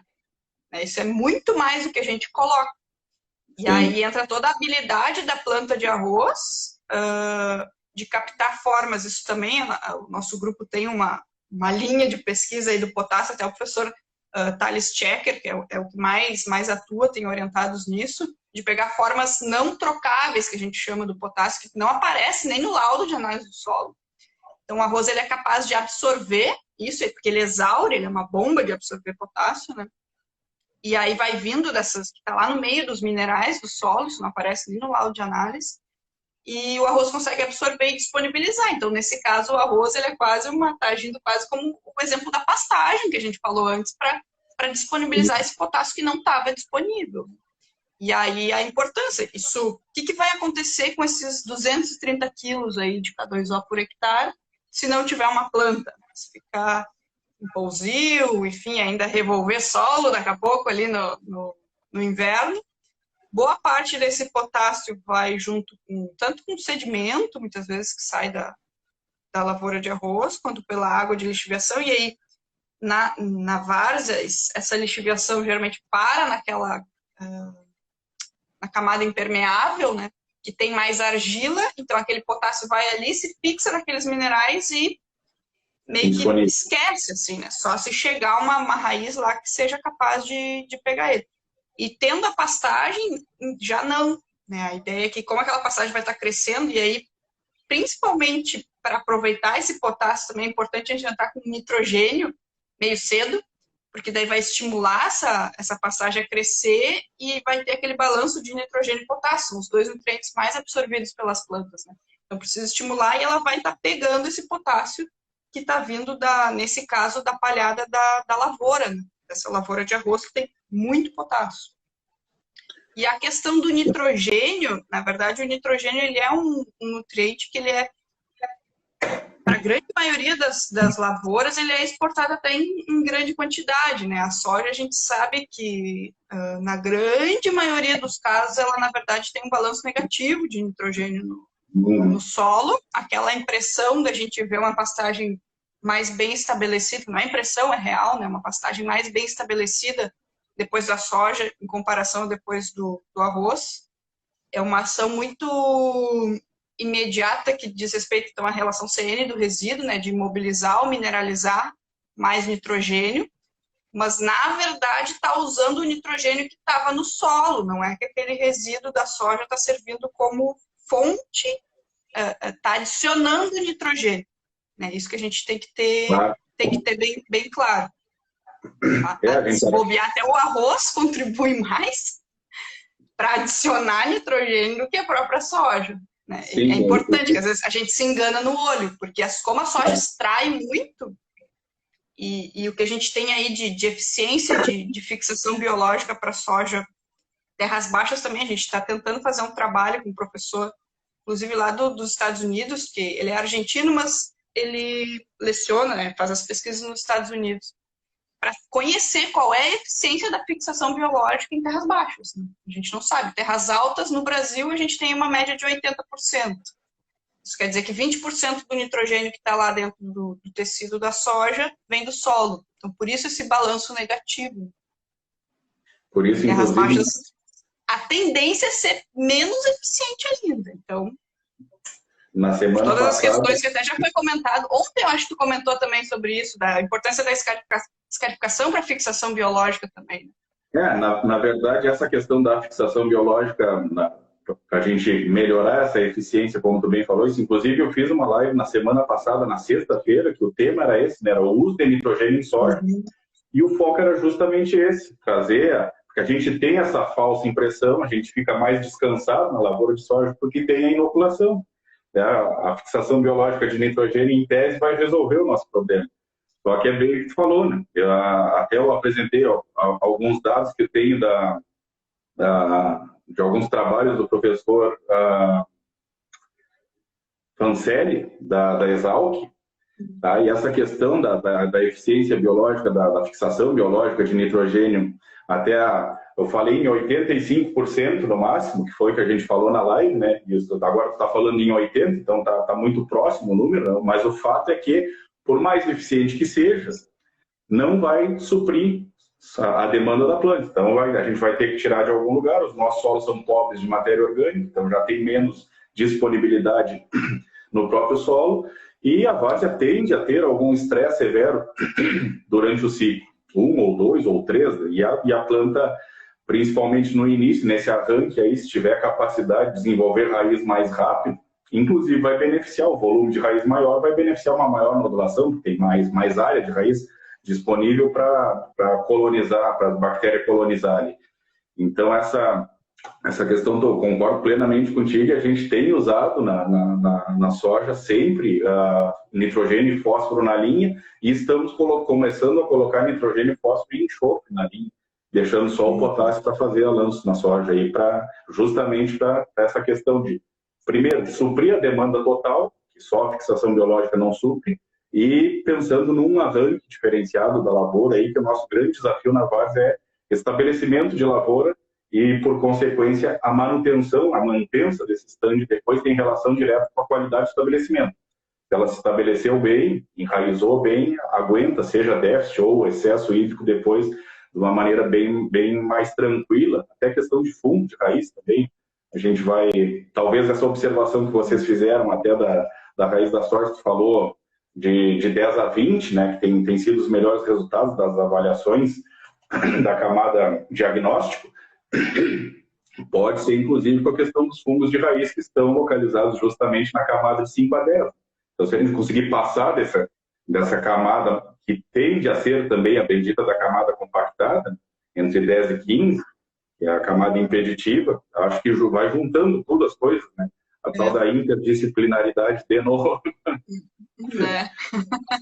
Mas deixa eu ver se eu tenho mais algumas perguntas, mais duas perguntas que eu tinha anotado aqui, mas vamos ver o que o pessoal tinha falado. Acho que aquela pergunta que tu tinha dito antes, Amanda, eu deixei separado aqui, ó, foi o Vitor Viana que fez. Qual a rotação ideal, arroz, soja e pastagens para fins de aumento de matéria orgânica no solo? Aquela que tu tinha falado. Isso aí é tudo. A resposta do agrônomo sempre depende, né? O que a gente. Vou pegar os dados do experimento. Isso é até realidade do produtor, tem áreas que tu não consegue colocar soja, enfim. Mas dos nossos dados, o que a gente tem vem observando? Quanto mais pastagem, tempo de pastagem na rotação, mais matéria orgânica. Tá? Então, a gente tem passagens perenes com campo nativo, que é o sistema 5, que a gente diz lá da Corticeiras, que ele é 3 anos e meio, campo de sucessão no verão, e uma pastagem com 3 espécies no inverno, azevém, cornichão e trevo. Primeiro ciclo a gente fez trevo branco, agora estamos com trevo persa. Foi disparado o sistema que mais aumentou matéria orgânica no solo, assim, até algo que eu particularmente nunca tinha visto, assim, até foi em bancas de defesa, até foi questionado pelos professores, porque é algo que não é corriqueiro de se ver em terras altas, por exemplo, né? E aí, claro, tem todo aquele papel, realmente, das raízes, e a própria raiz, às vezes, tu não consegue separar da matriz do solo e vai junto na análise. E aí vem toda a discussão, isso dá para considerar matéria orgânica ou não? Mas, enfim, não vamos entrar nesse detalhe, mas quanto mais pastagem, mais matéria orgânica. Falando agora de um sistema mais rápido, daqui a pouco um ping-pong no verão e a pecuária só no inverno, né? Tirando a pecuária do verão, botando essa pecuária só no inverno, ficando com a lavoura no verão, comparando, sei lá, um arroz com um arroz soja, tendo a pecuária nos invernos. A quantidade de matéria orgânica ao longo dos anos ela vai se acumular mais rápido onde tem o arroz, porque a quantidade de massa do arroz, aquilo ali vai se refletir na matéria orgânica do solo. Então, realmente aumenta mais comparando com um arroz soja.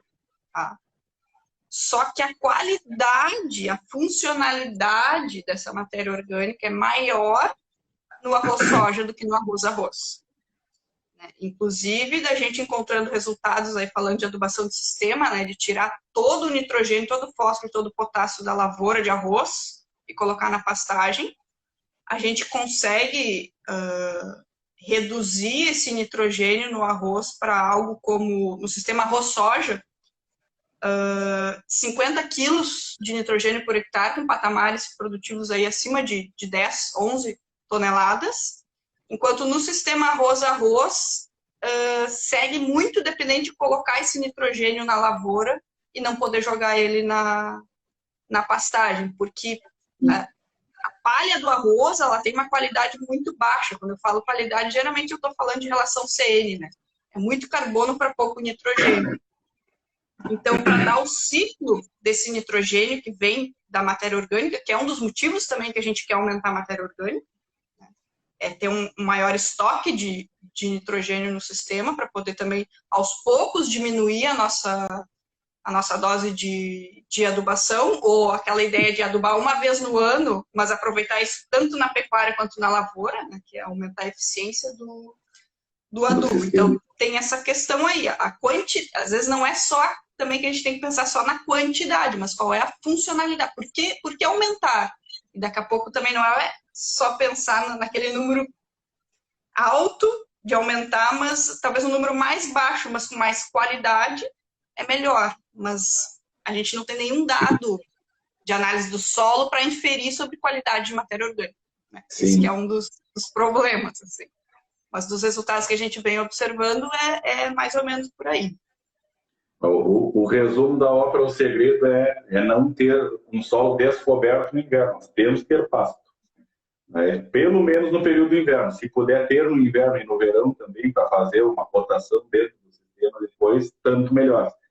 E essa questão que falou da matéria orgânica em profundidade, que provém das raízes, que a própria amostragem de solo leva os restos, resíduos de raiz junto para fazer a análise. Eu me lembro de um evento em Santa Maria, do professor Ibanor, levantou no meio de uma palestra, um palestrante falando que o fósforo estava baixando no perfil, botando em superfície. E daí ele saltou no meio da plateia e pediu o microfone, dizendo que isso daí era a dação das raízes, que é impossível só botar o fósforo na superfície e ele baixar no perfil. Se movimenta milímetros por ano, e naquela profundidade que foi citada na palestra, que eu não me lembro qual mas o cara estava afirmando que o solo tinha baixado no perfil e a adubação tinha sido feita a lanço em superfície, e o professor Ipanor saltou no meio da plateia e pediu o microfone e falou dessa questão aí, que isso provavelmente é resíduo de raiz. Mas, enfim, então, o resumo da ópera é a maneira de aumentar a matéria orgânica é, inevitavelmente, através do pasto, né? Falando nisso, a outra pergunta que eu tenho anotado dos trabalhos de vocês também, que é aquele do fósforo biodisponível, que o pastejo, durante o período de inverno, aumenta em até 32% essa disponibilidade desse fósforo. Fala para nós aí desse trabalho. Isso tem a ver, são análises que a gente faz, que é o fracionamento do fósforo, né? Porque sempre o que vem no laudo de análise do solo é uma metodologia assim, que a gente calibra com a sensibilidade da planta, vamos dizer, mas é uma planta teste, então tem essa questão ainda, conforme a planta, aquilo ali pode ser diferente, e é uma fração que a gente diz que está disponível porque se correlacionou com a resposta da planta.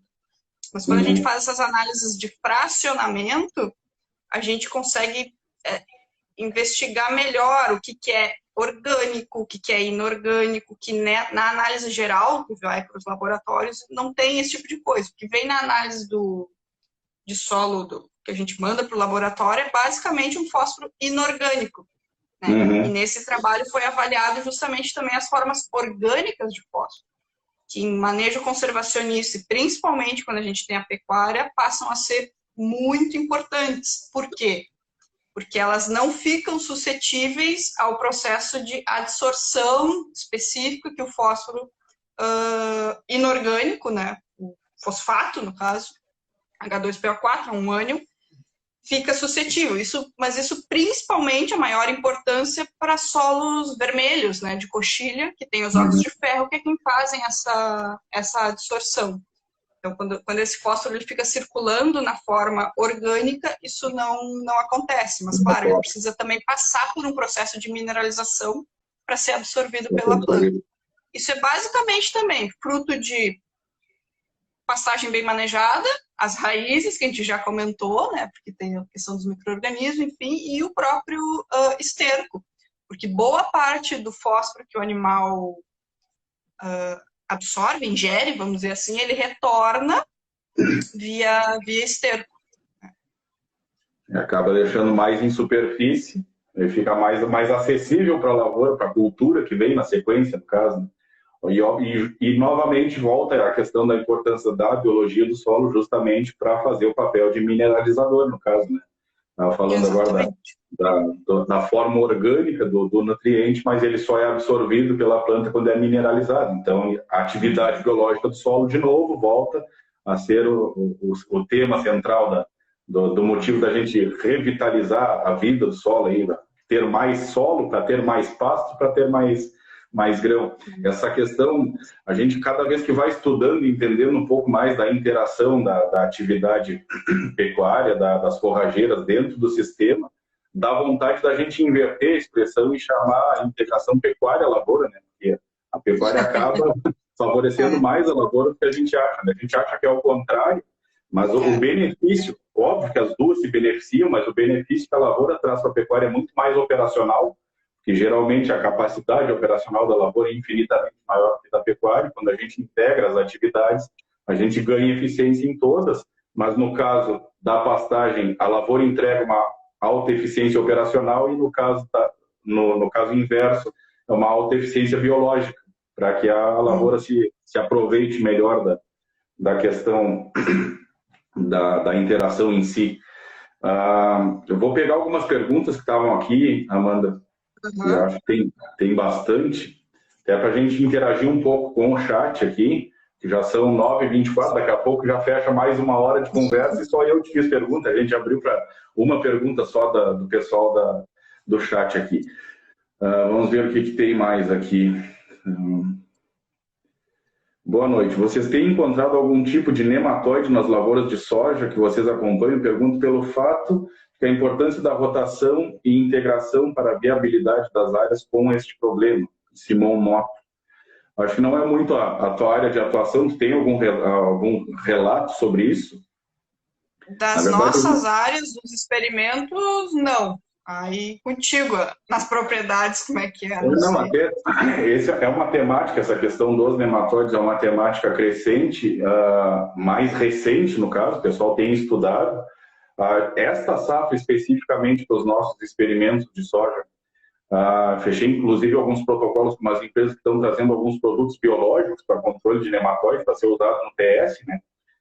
E tricograma, mais especificamente. E a gente fez a amostragem de análise de solo em 4 propriedades diferentes para levar para o laboratório aqui da FAEM, para o professor fazer a análise lá, para a gente identificar, inclusive, qual a espécie, para que essas parcelas, essas áreas experimentais, tivessem uma maior precisão na informação gerada. E nenhuma das amostras teve nematóide que fosse problemático, fosse patógeno de soja. Então, é um estudo que tem aumentado aí, foi o Simão que perguntou, Simão Mota, que é outra pessoa que tem nos acompanhado com frequência aí, mas Simão, nas áreas que a gente atende aqui, por mais que essa pesquisa esteja aumentando e essa problemática esteja aparecendo, a gente não identificou e, pelo contrário, nós queríamos encontrar para, inclusive, identificar a espécie e não teve em nenhuma das 4 propriedades que a gente amostrou para poder decidir em qual delas que a gente colocaria os experimentos. No fim, não teve, não achamos em nenhuma análise. Vamos ver o que mais aqui. Indicam pastagem de inverno para as áreas de arroz? Acho que conforme a gente foi conversando, isso já está respondido, mas é um fato que sim, né? Não tem. Com certeza, sim. Sendo possível, claro, né? Tem áreas que a gente sabe aí que ficam extremamente alagadas embaixo d'água, enfim, se der para trabalhar com uma drenagem e implantar, melhor. Sendo possível, com certeza. Esse é o caminho aí de tudo que a gente vinha falando, melhorar a questão de matéria orgânica no solo, que a Amanda já tinha comentado, as produtividades, de uma maneira geral, das lavouras de arroz, que foi o que a gente falou bem no início, daquele evento que nós dois fomos palestrar, a Amanda para levar dados de experimentos, áreas científicas, e eu para levar os resultados de lavoura. Se casaram os dados, porque justamente as produtividades mais altas de arroz estavam justamente onde tinha tanto pastagem quanto pastejo durante o inverno. Então, a integração da pecuária com a pecuária de fato. Então, sim, é o caminho, inclusive, eu não vejo de outra maneira, juntando tudo que a gente já falou aqui, da gente recuperar a estrutura do solo, biologia do solo, se não tiver pasto, matéria orgânica e tudo mais. Né? A questão do Paulo Risotto Júnior perguntando, essa é uma boa pergunta, né? Por quanto tempo o potássio fica disponível para a pastagem após o arroz? Tens essa informação? Queria ter. É rápido, né?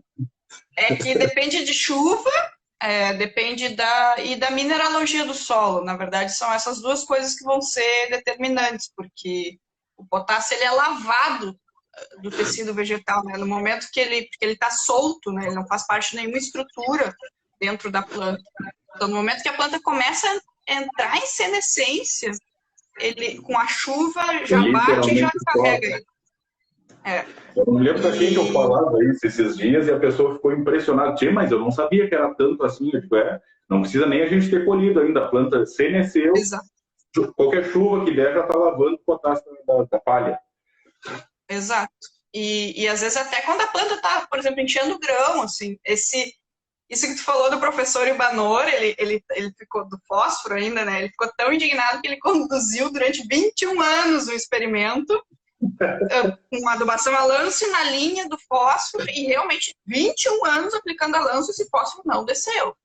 E nesse mesmo experimento eles também investigavam o potássio e eles fizeram uma análise no período de florescimento, enchimento de grão do milho, e eles encontraram muito potássio pertinho, assim, que tinha descido já da chuva, perto do colmo do milho, assim, já se concentrando, sabe? Porque ele já não estava, vamos dizer assim, ativo, executando os processos dentro do tecido vegetal. Então é muito rápido. E aí vai depender também da mineralogia, de ter a presença desses minerais que, vamos dizer, sequestram, né, o potássio para as entrecamadas, que a gente chama, ficando o potássio não trocável, que são solos, aqueles solos mais plásticos, tem aquele caráter vértico, né, quanto mais pegajoso ele for quando está molhado, os vertissolos, alguns chernossolos que têm caráter vértico, maior a presença desses minerais. Então, nesse solo tende a ser mais rápido também esse sumiço, vamos dizer assim, do potássio. Mas eu digo sumiço porque, dependendo da planta que vier ali, consegue tirar. A gente tem dados que mostram isso, mas não pega na análise. Então... Claro. Que nesse caso ele não sumiu, ele ficou agarrado ali, né? Não foi embora. Exato. É diferente da lixiviação dele. Mas no nosso diagnóstico, na nossa análise, a gente não consegue enxergar ele. Esse caso do potássio tem várias análises. Que a gente pegar o teor de potássio que vem na análise, às vezes o teor está altíssimo, e se a gente vai converter para quanto dele está disponível no CTC, né? E o ideal seria de 3% a 5%, aí, pensando na soja. É bem comum de pegar casos aqui de solos até de terras mais férteis, solos de classe 3, CTC mais alta, em Pedras Altas, por exemplo, que é uma região que eu trabalhava, aquelas terras mais pretas, próximas do Aceibá, de Pajé, ali, aquelas manchas de solo tipo Dom Pedrito. A CTC mais alta tem mais capacidade de reter esse potássio, né? E às vezes o teor está altíssimo, acima de 200, por exemplo, e vai ver a disponibilidade dele está 1,4, 1,7, não chega nem a 2, sendo que o ideal seria de 3% a 5%. Então, de novo, mais a importância de uma planta de inverno ciclando esse potássio aí para deixar ele mais disponível, menos retido, né? Que é o que você estava falando aí.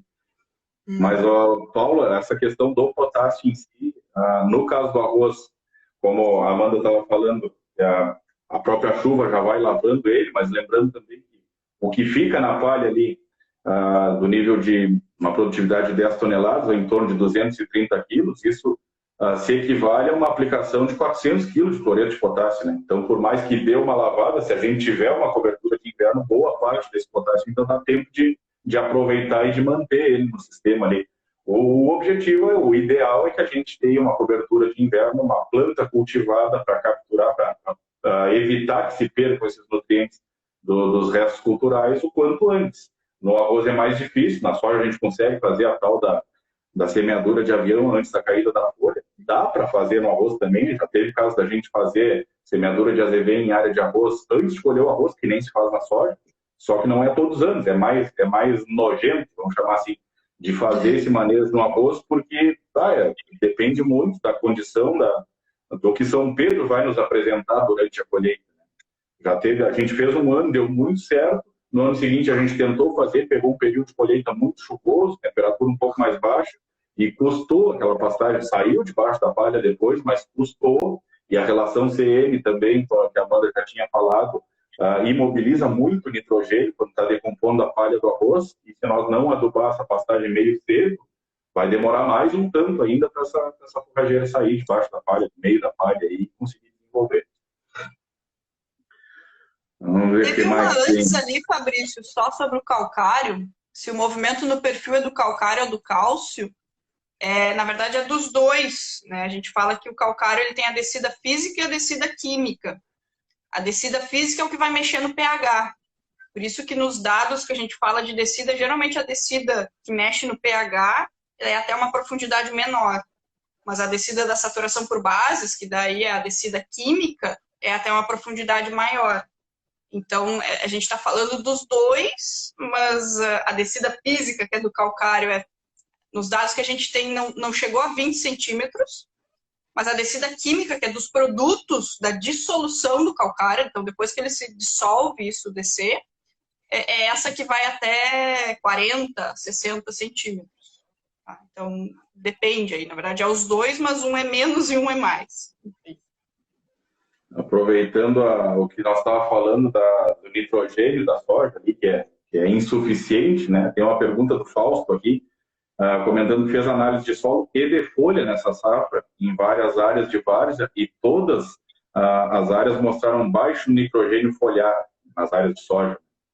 Então, bem o que a gente falava, acho que essa questão, não sei se quer fazer algum complemento de resposta, mas era bem o que a gente falava, que a fixação biológica de nitrogênio é insuficiente, nós vamos ter que suprir de alguma outra maneira, seja via solo, seja fertilizante, para compensar esse gap que vai ficar aí, que é de no mínimo 20%.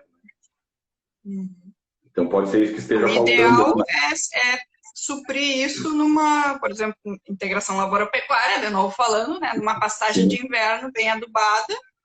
A própria relação CN dessa pastagem vai ser menor se ela estiver também bem pastejada e vai ser capaz de, quando a soja precisar, né, lá no meio do ciclo, liberar também esse nitrogênio, fazer essa passagem. E, inclusive, leguminosas no inverno também, né? A gente sempre pensa muito no inverno com azevém, com aveia, mas esse pasto misto com leguminosas pode ter grandes benefícios, inclusive, para a soja. A gente tem o caso do trevo persa aumentando aí os dados da pesquisa. Eu já tive ele em área de lavoura, de pastagem de inverno, consorciado com aveia branca, precedendo um sorgo para silagem de grão úmido, e a gente fez um lado a lado, a metade da área era esse consórcio de aveia branca com trevo persa, e a outra metade era só aveia preta, e o manejo de fertilização foi o mesmo. Depois o sorgo também com a mesma adubação em toda a lavoura, justamente para a gente colher separado e ver a influência da cobertura de inverno na produtividade do sorgo, e nos aumentou em 600 quilos de grão a parte onde tinha o trevo persa. Esse ano tem uma área em Arroio Grande que a gente botou ele numa resteva de arroz que nós colhemos no seco, vai ser arroz direto na resteva. Então, só que tá seco para nós aqui, né? Felizmente, ontem deu uma chuva aí, acho que vai dar uma ajudada no desenvolvimento dessas forrageiras, mas tá tudo muito lento, seja qual for a forrageira nesta entre-safra. Agora aí o arranque, o desenvolvimento das pastagens está muito limitado pela falta de umidade no solo. Mas, inclusive, tem uma pergunta aqui, que fala justamente sobre isso, né? Arroz com leguminosas no inverno também melhora, acho que é a questão da matéria orgânica que a gente estava se referindo antes. Com certeza, é que sempre tem que pensar no comparativo, né? A gente ainda não tem experimento de longo prazo com esse sistema só com a leguminosa no inverno, assim, para dizer algo realmente concreto. Mas comparando com não ter essa leguminosa, é óbvio que ela ajuda muito. Na verdade, as leguminosas elas são muito importantes para acumular matéria orgânica também, e aquela matéria orgânica mais funcional que eu estava falando, de realmente ter nitrogênio, de conseguir disponibilizar para as plantas e não só fazer crescer aquele número que é um monte de carbono que a planta não precisa, né? Vai ter um papel todo de parte biológica, de parte física do solo, mas essa questão da nutrição do nitrogênio daí deixa a desejar, podendo inclusive ter que aumentar até a dose de ureia, num sistema que está aumentando muito a matéria orgânica, sem ter essa qualidade do material que está sendo aportado. Tem outra pergunta que também é relacionada ao nitrogênio, que é por quanto tempo, nesse caso específico, uma lavoura de soja, né, uma pastagem em resteva de soja, por quanto tempo o nitrogênio ficaria disponível para a pastagem, no caso? Esse nitrogênio da soja? Não seria achei. Aqui, ó. Aqui. Felipe Neves, né? Isso, esse mesmo.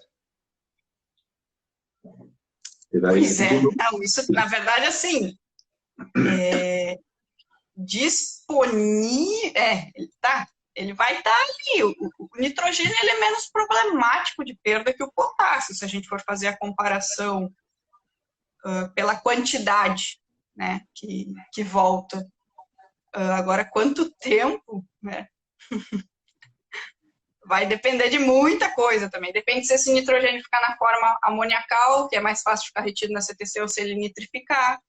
Aí vai depender muito do pH do solo, que um pH do solo mais alto vai tender a nitrificar mais e pode aumentar a perda. Então, é difícil, assim, de dizer. A gente sempre tem que ter em mente, claro que a gente está sempre correndo atrás do tempo, né? Mas o quanto antes tentar fechar esses ciclos um em cima do outro, né? Isso que tem que fazer.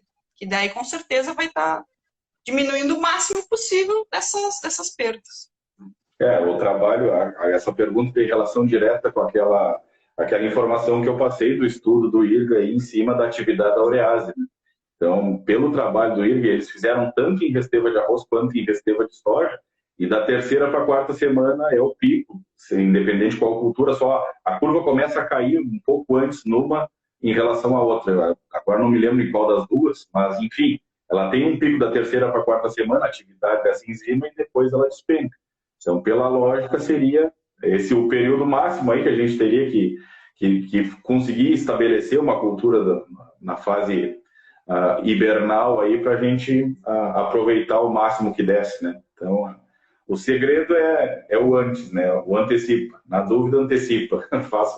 Eu acho que a gente pode resumir tudo isso por diminuir esses intervalos de um ciclo e de outro, de colheita e implantação, para semanas e não deixar completar um mês, por exemplo. Porque geralmente é esse intervalo aí que a gente vai... Então, sempre tentar fazer em semanas e não em meses, vamos dizer assim, né? Se tiver que usar duas palavras. Sim, sempre ficando antes desse um mês, com certeza, boa parte dos nutrientes ainda vai conseguir se aproveitar. Maravilha. Deixa eu dar uma olhada no tempo aqui. 20 para as 10, ainda tem um tempinho mais. Tem uma questão aqui outra pergunta do Paulo Risotto, que é o uso de leguminosa, aproveitando o gancho que a gente estava falando, no período de inverno, se não pode inibir a FBN da soja no verão depois. Se essa fixação que a leguminosa vai fazer no inverno não interfere na fixação da lavoura de verão. Não, porque talvez alguma coisa poderia acontecer bem no início, mas não porque esse nitrogênio que a leguminosa fixou, ele vai ter que passar por um processo de mineralização para ser disponibilizado, que é lento, né? E o que inibe fixação simbiótica de soja é a soja detectar, vamos dizer assim, uma grande quantidade de nitrogênio mineral na solução do solo, que é justamente o que a adubação provoca. Então, também não sei dizer assim, um trabalho que testou especificamente isso, mas conhecendo o processo, a tendência é que isso não ocorra e não seja problema. A questão conceitual das coisas, eu até citei esse caso, Amanda, da diferença do aproveitamento da soja para o nitrogênio em si, a rota metabólica de um aproveitamento do nitrogênio mineral fertilizante e da própria fixação biológica que ela faz, ela gasta mais energia no aproveitamento na simbiose em si, para aproveitar o nitrogênio da simbiose, do que pegar ele já mineralizado da forma que o fertilizante disponibiliza. Então, se a planta puder optar, ela obviamente vai direcionar o metabolismo dela para o que ela gasta menos energia, mas não é o caso aqui. E tem um relato, inclusive, de uma das áreas da Estância Santa Maria, quando eu trabalhava com eles lá, que eles são pecuaristas tradicionais, né, de origem, e começaram a ter lavoura mais recentemente. E pastagem bem adubada de anos, aí tinha uma das áreas, o potreiro 7, na verdade, que é sempre o campeão de produtividade da soja. Desde que eles começaram a cultivar, que a gente começou o processo junto com eles, e agora o Gabriel segue plantando lá depois que eu saí da empresa, está sendo atendido por outro colega, mas a gente segue interagindo muito, e volta e meia ele me manda ou foto ou vídeo, e geralmente o número do bendito do 7, que é o potreiro esse que sempre colhe mais. E o 7 era a melhor pastagem de trevo perenizado que eles tinham dentro da propriedade. Então, respondendo, Paulo, não vai piorar, pelo contrário, vai beneficiar também o aproveitamento, principalmente por isso que a Amanda falou, que esse nitrogênio vai ficar, ele não está mineralizado, ele vai sendo liberado gradualmente, ele não está prontamente disponível para a lavoura, e daí acaba que, além de não interferir na fixação biológica, vai suprir aquela demanda, aquele gapzinho aí de pelo menos 20% que vai faltar, e a gente vai ter que botar via a fertilizante ou o próprio solo nos complementar aí, suprir essa demanda que fica faltando. Não sei se tu achou mais alguma pergunta aí enquanto eu falava. Quiser selecionar outra aí. A questão ali das bactérias para disponibilidade de fósforo, né? Teve aquele produto, nem me lembro o nome dele, mas teve um produto que foi lançado em parceria com a Embrapa, se eu não me engano, de uma empresa, né? Particularmente, eu nunca testei, assim, nunca vi nenhuma lavoura, assim, que tenha. Mas o que se sabe é que quando o produto foi lançado, assim, os trabalhos que deram base, muitos deles foram em casa de vegetação, não foram situações de campo, e se observou muita coisa, às vezes, em massa de planta, mas tem pouco dado ainda. Eu, particularmente, não sinto firmeza, vamos dizer assim, entre aspas, em relação à produtividade. E o que a gente tem que também pensar é que, na verdade, esse produto, ele vai... são micro-organismos que vão tirar aquele fósforo que está grudado nos minerais, principalmente solos que têm óxido de ferro, e disponibilizar para a planta. E a gente consegue fazer isso também com o manejo. Às vezes não é questão de que precisa de um produto, é o que a gente estava falando quando tu me perguntou do fósforo biodisponível da pastagem. Uma pastagem bem manejada também vai fazer isso, sem precisar exatamente da aplicação de um produto, né? Então, muitas coisas a gente consegue só com manejo mesmo, e usando essa biologia a nosso favor.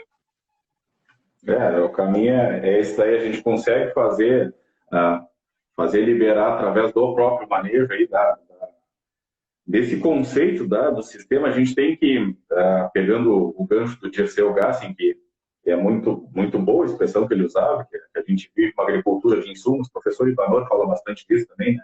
A gente vive uma agricultura de insumos e a gente tem que migrar para uma agricultura de processos, de sistemas, né? Mas a tendência mais fácil é sempre a gente o pessoal querer um produto meio milagroso para fazer o trabalho por nós. Tipo, a sensação que eu tenho é uma transferência de responsabilidade. Tipo, eu não faço a minha parte, então alguém vai ter que fazer. Alguma empresa bolou uma coisa lá para cumprir um papel que eu não estou fazendo, e vamos, em vez de fazer, o sistema é muito complexo, dá muito trabalho, vamos botar um produto aqui que resolva o problema. A linha de raciocínio geralmente é essa. Mas eu concordo contigo que, através da biologia do solo, e ainda mais ajuda essa lógica, né? Se é um produto biológico para liberar a disponibilidade para aumentar a disponibilidade do fósforo, a gente melhorando a vida do solo, aumentando a atividade biológica no solo, e quanto mais diversidade cultural e botânica a gente tiver nesse processo todo, arroz, soja, as forrageiras, não só gramíneas, mas consortes com leguminosas também, a tendência é que a gente aumente a biologia, a interação da atividade biológica, quanto mais diversidade cultural e botânica a gente tiver, né? Então, muito provavelmente essa liberação ocorre aí pelo sistema em si, é um outro benefício do sistema, que, no meu modo de ver, é uma das coisas que eu tenho bastante curiosidade de aprender mais, de estudar mais, é a atividade biológica. O que esses sistemas integrados nos entregam de atividade biológica no solo, que, para mim, o pulo do gato está aí. Os bichinhos do solo lá que vão fazer que a gente consiga colher mais pasto, colher mais grão, ter lavoura de grão e de carne, como o meu amigo Eduardo Madruga, da Tortuga, gosta de falar, as lavouras de... Eu me refiro a lavouras de pasto, ele se refere a lavouras de carne, mas eu acho que é por aí o caminho, e essa questão da atividade biológica me motiva bastante, é uma das coisas que eu quero estudar mais e tenho a tendência de achar que esse é o furo da bala e que é isso que muda os resultados dos sistemas mais consolidados, que a gente tem mais vida no solo. A biologia não é nessa...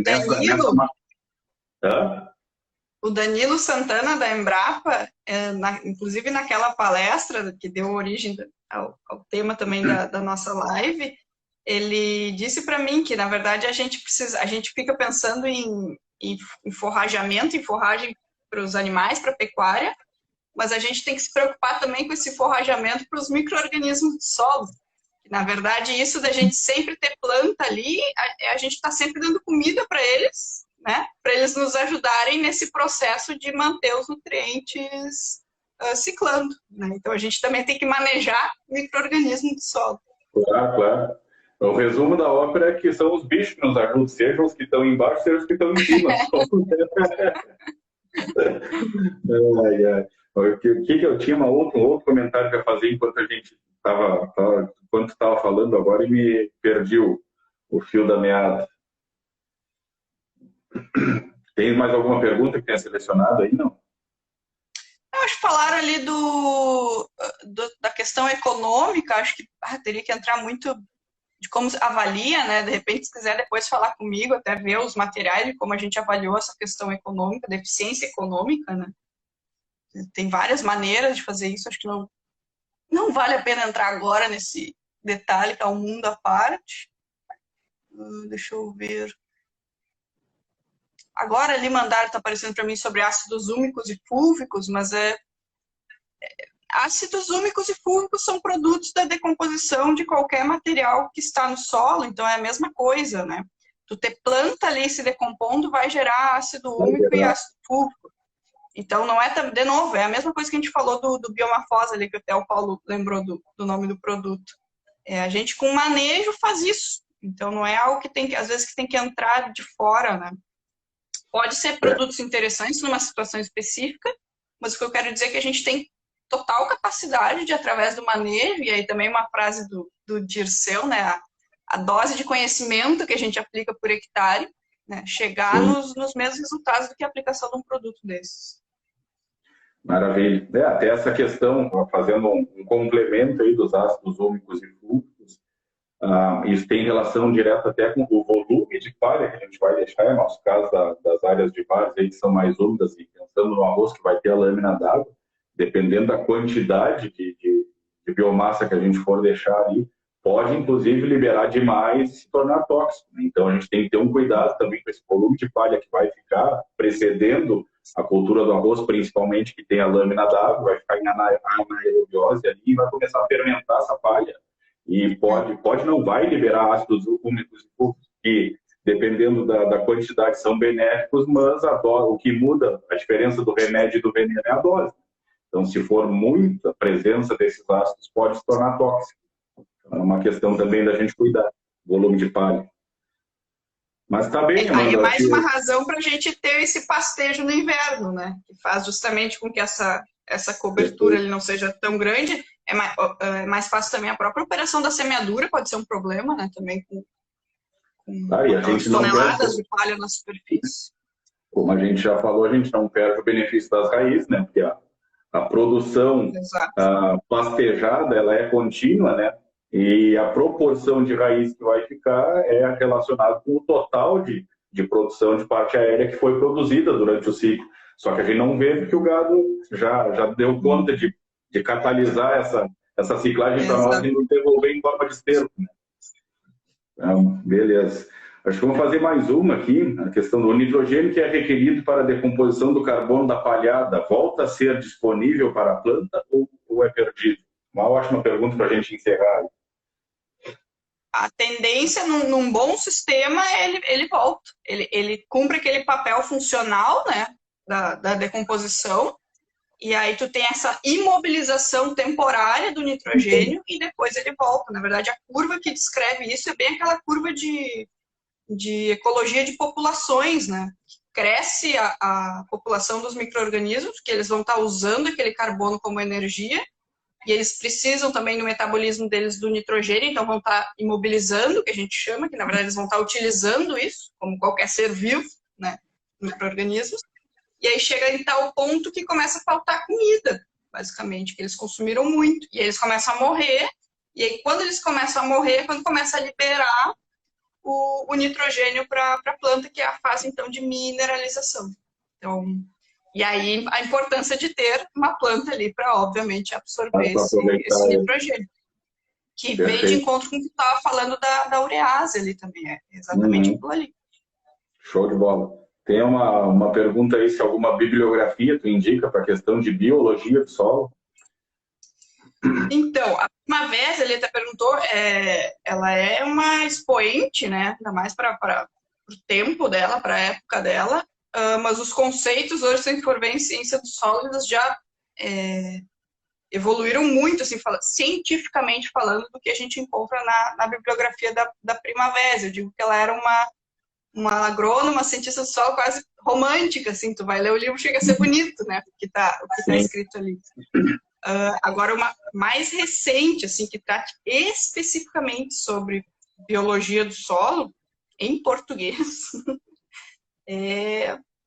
a gente não tem nem livro da Sociedade Brasileira de Ciência do Solo sobre esse tema.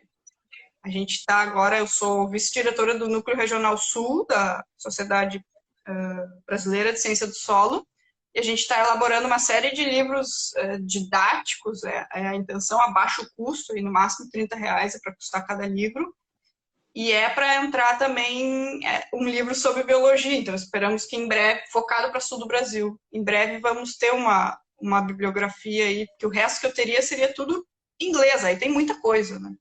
O próprio material da FAO, tem materiais muito, muito interessantes que eu posso enviar, mas em português, a gente tem um livro da UFLA, Universidade lá de Minas Gerais, 2 professores de lá, que é meio que o base, assim, mas ele é bem teórico, né? Não é aquela biologia do solo aplicada para produção, por exemplo. Sim.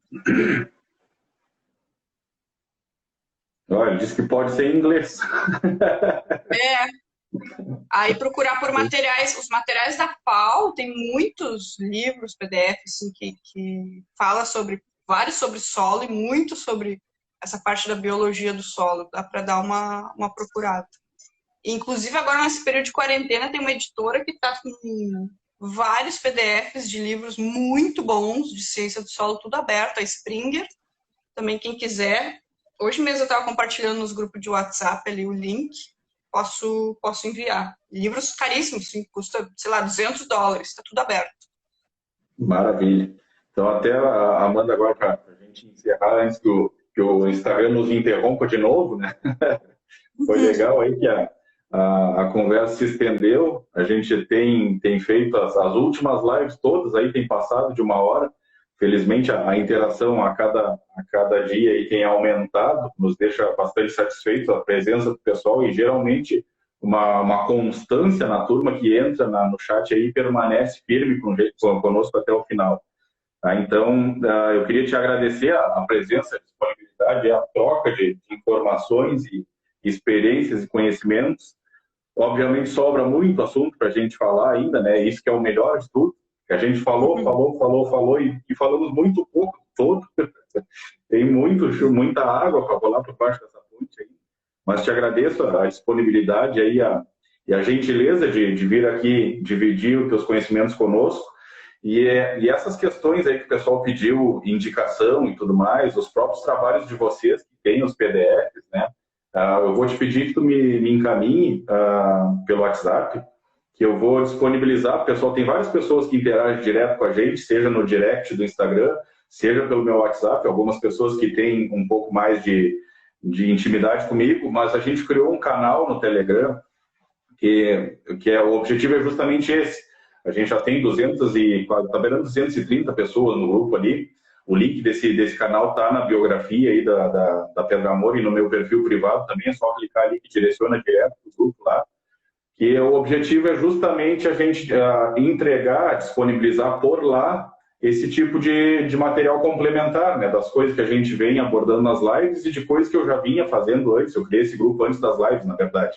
Aí o objetivo dele é justamente esse, é nós aproveitar e aprofundar as informações, botar material complementar. Eu mando muito áudio para lá, às vezes eu mando algum material de algum relato de caso, seja alguma pesquisa ou seja algum dado de lavoura, e mando um áudio falando o que passou naquela lavoura específica, enfim. Então é muito mais direcionado, bem mais específico as coisas que tem ali. Embora as lives tenham durado 2 horas, aí a gente fala bastante, mas no grupo a gente consegue aprofundar um pouco mais ainda. Então, te solicito, te agradeço mais uma vez a tua participação conosco aqui, solicito que tu me repasse essas informações que eu disponibilizo para a gurizada lá. E antes de encerrar, antes de passar a palavra para te fazer as tuas despedidas, lembrando, pessoal, que amanhã às 8h08 da manhã a gente tem a nossa terceira live da semana e o tema vai ser modelos de ILP. Tá? Então, mil graças pela participação, vamos mantendo o contato aí, foi uma satisfação enorme a gente poder dividir um pouco dessas experiências. Então, eu te passo a palavra para as tuas considerações finais antes que o Instagram nos interrompa, falta 1 minuto só. Tá bem, então, obrigada também, Fabrício, te agradecer, até eu vi agora o pessoal mandou sobre o livro do Iapar, da pergunta que foi feita, só rapidinho, é verdade, eu tinha esquecido desse livro. E tem mais um que vai ser lançado que é bem sobre indicadores, assim, por exemplo, quantas minhocas por metro quadrado é bom ter, sabe? Bem prático, assim, que esse foi até encaminhado para nós e está para ser lançado, eu acho que no máximo ano que vem. Bom, te agradeço também pela oportunidade, acho que foi muito bom, é muito boa essa interação. Vou baixar o Telegram, porque lá também eu não tenho Telegram, vou entrar no canal. E aí já mando lá direto e a gente segue interagindo, o que ficou de dúvida aí para o pessoal, a gente segue por lá. Muito obrigada.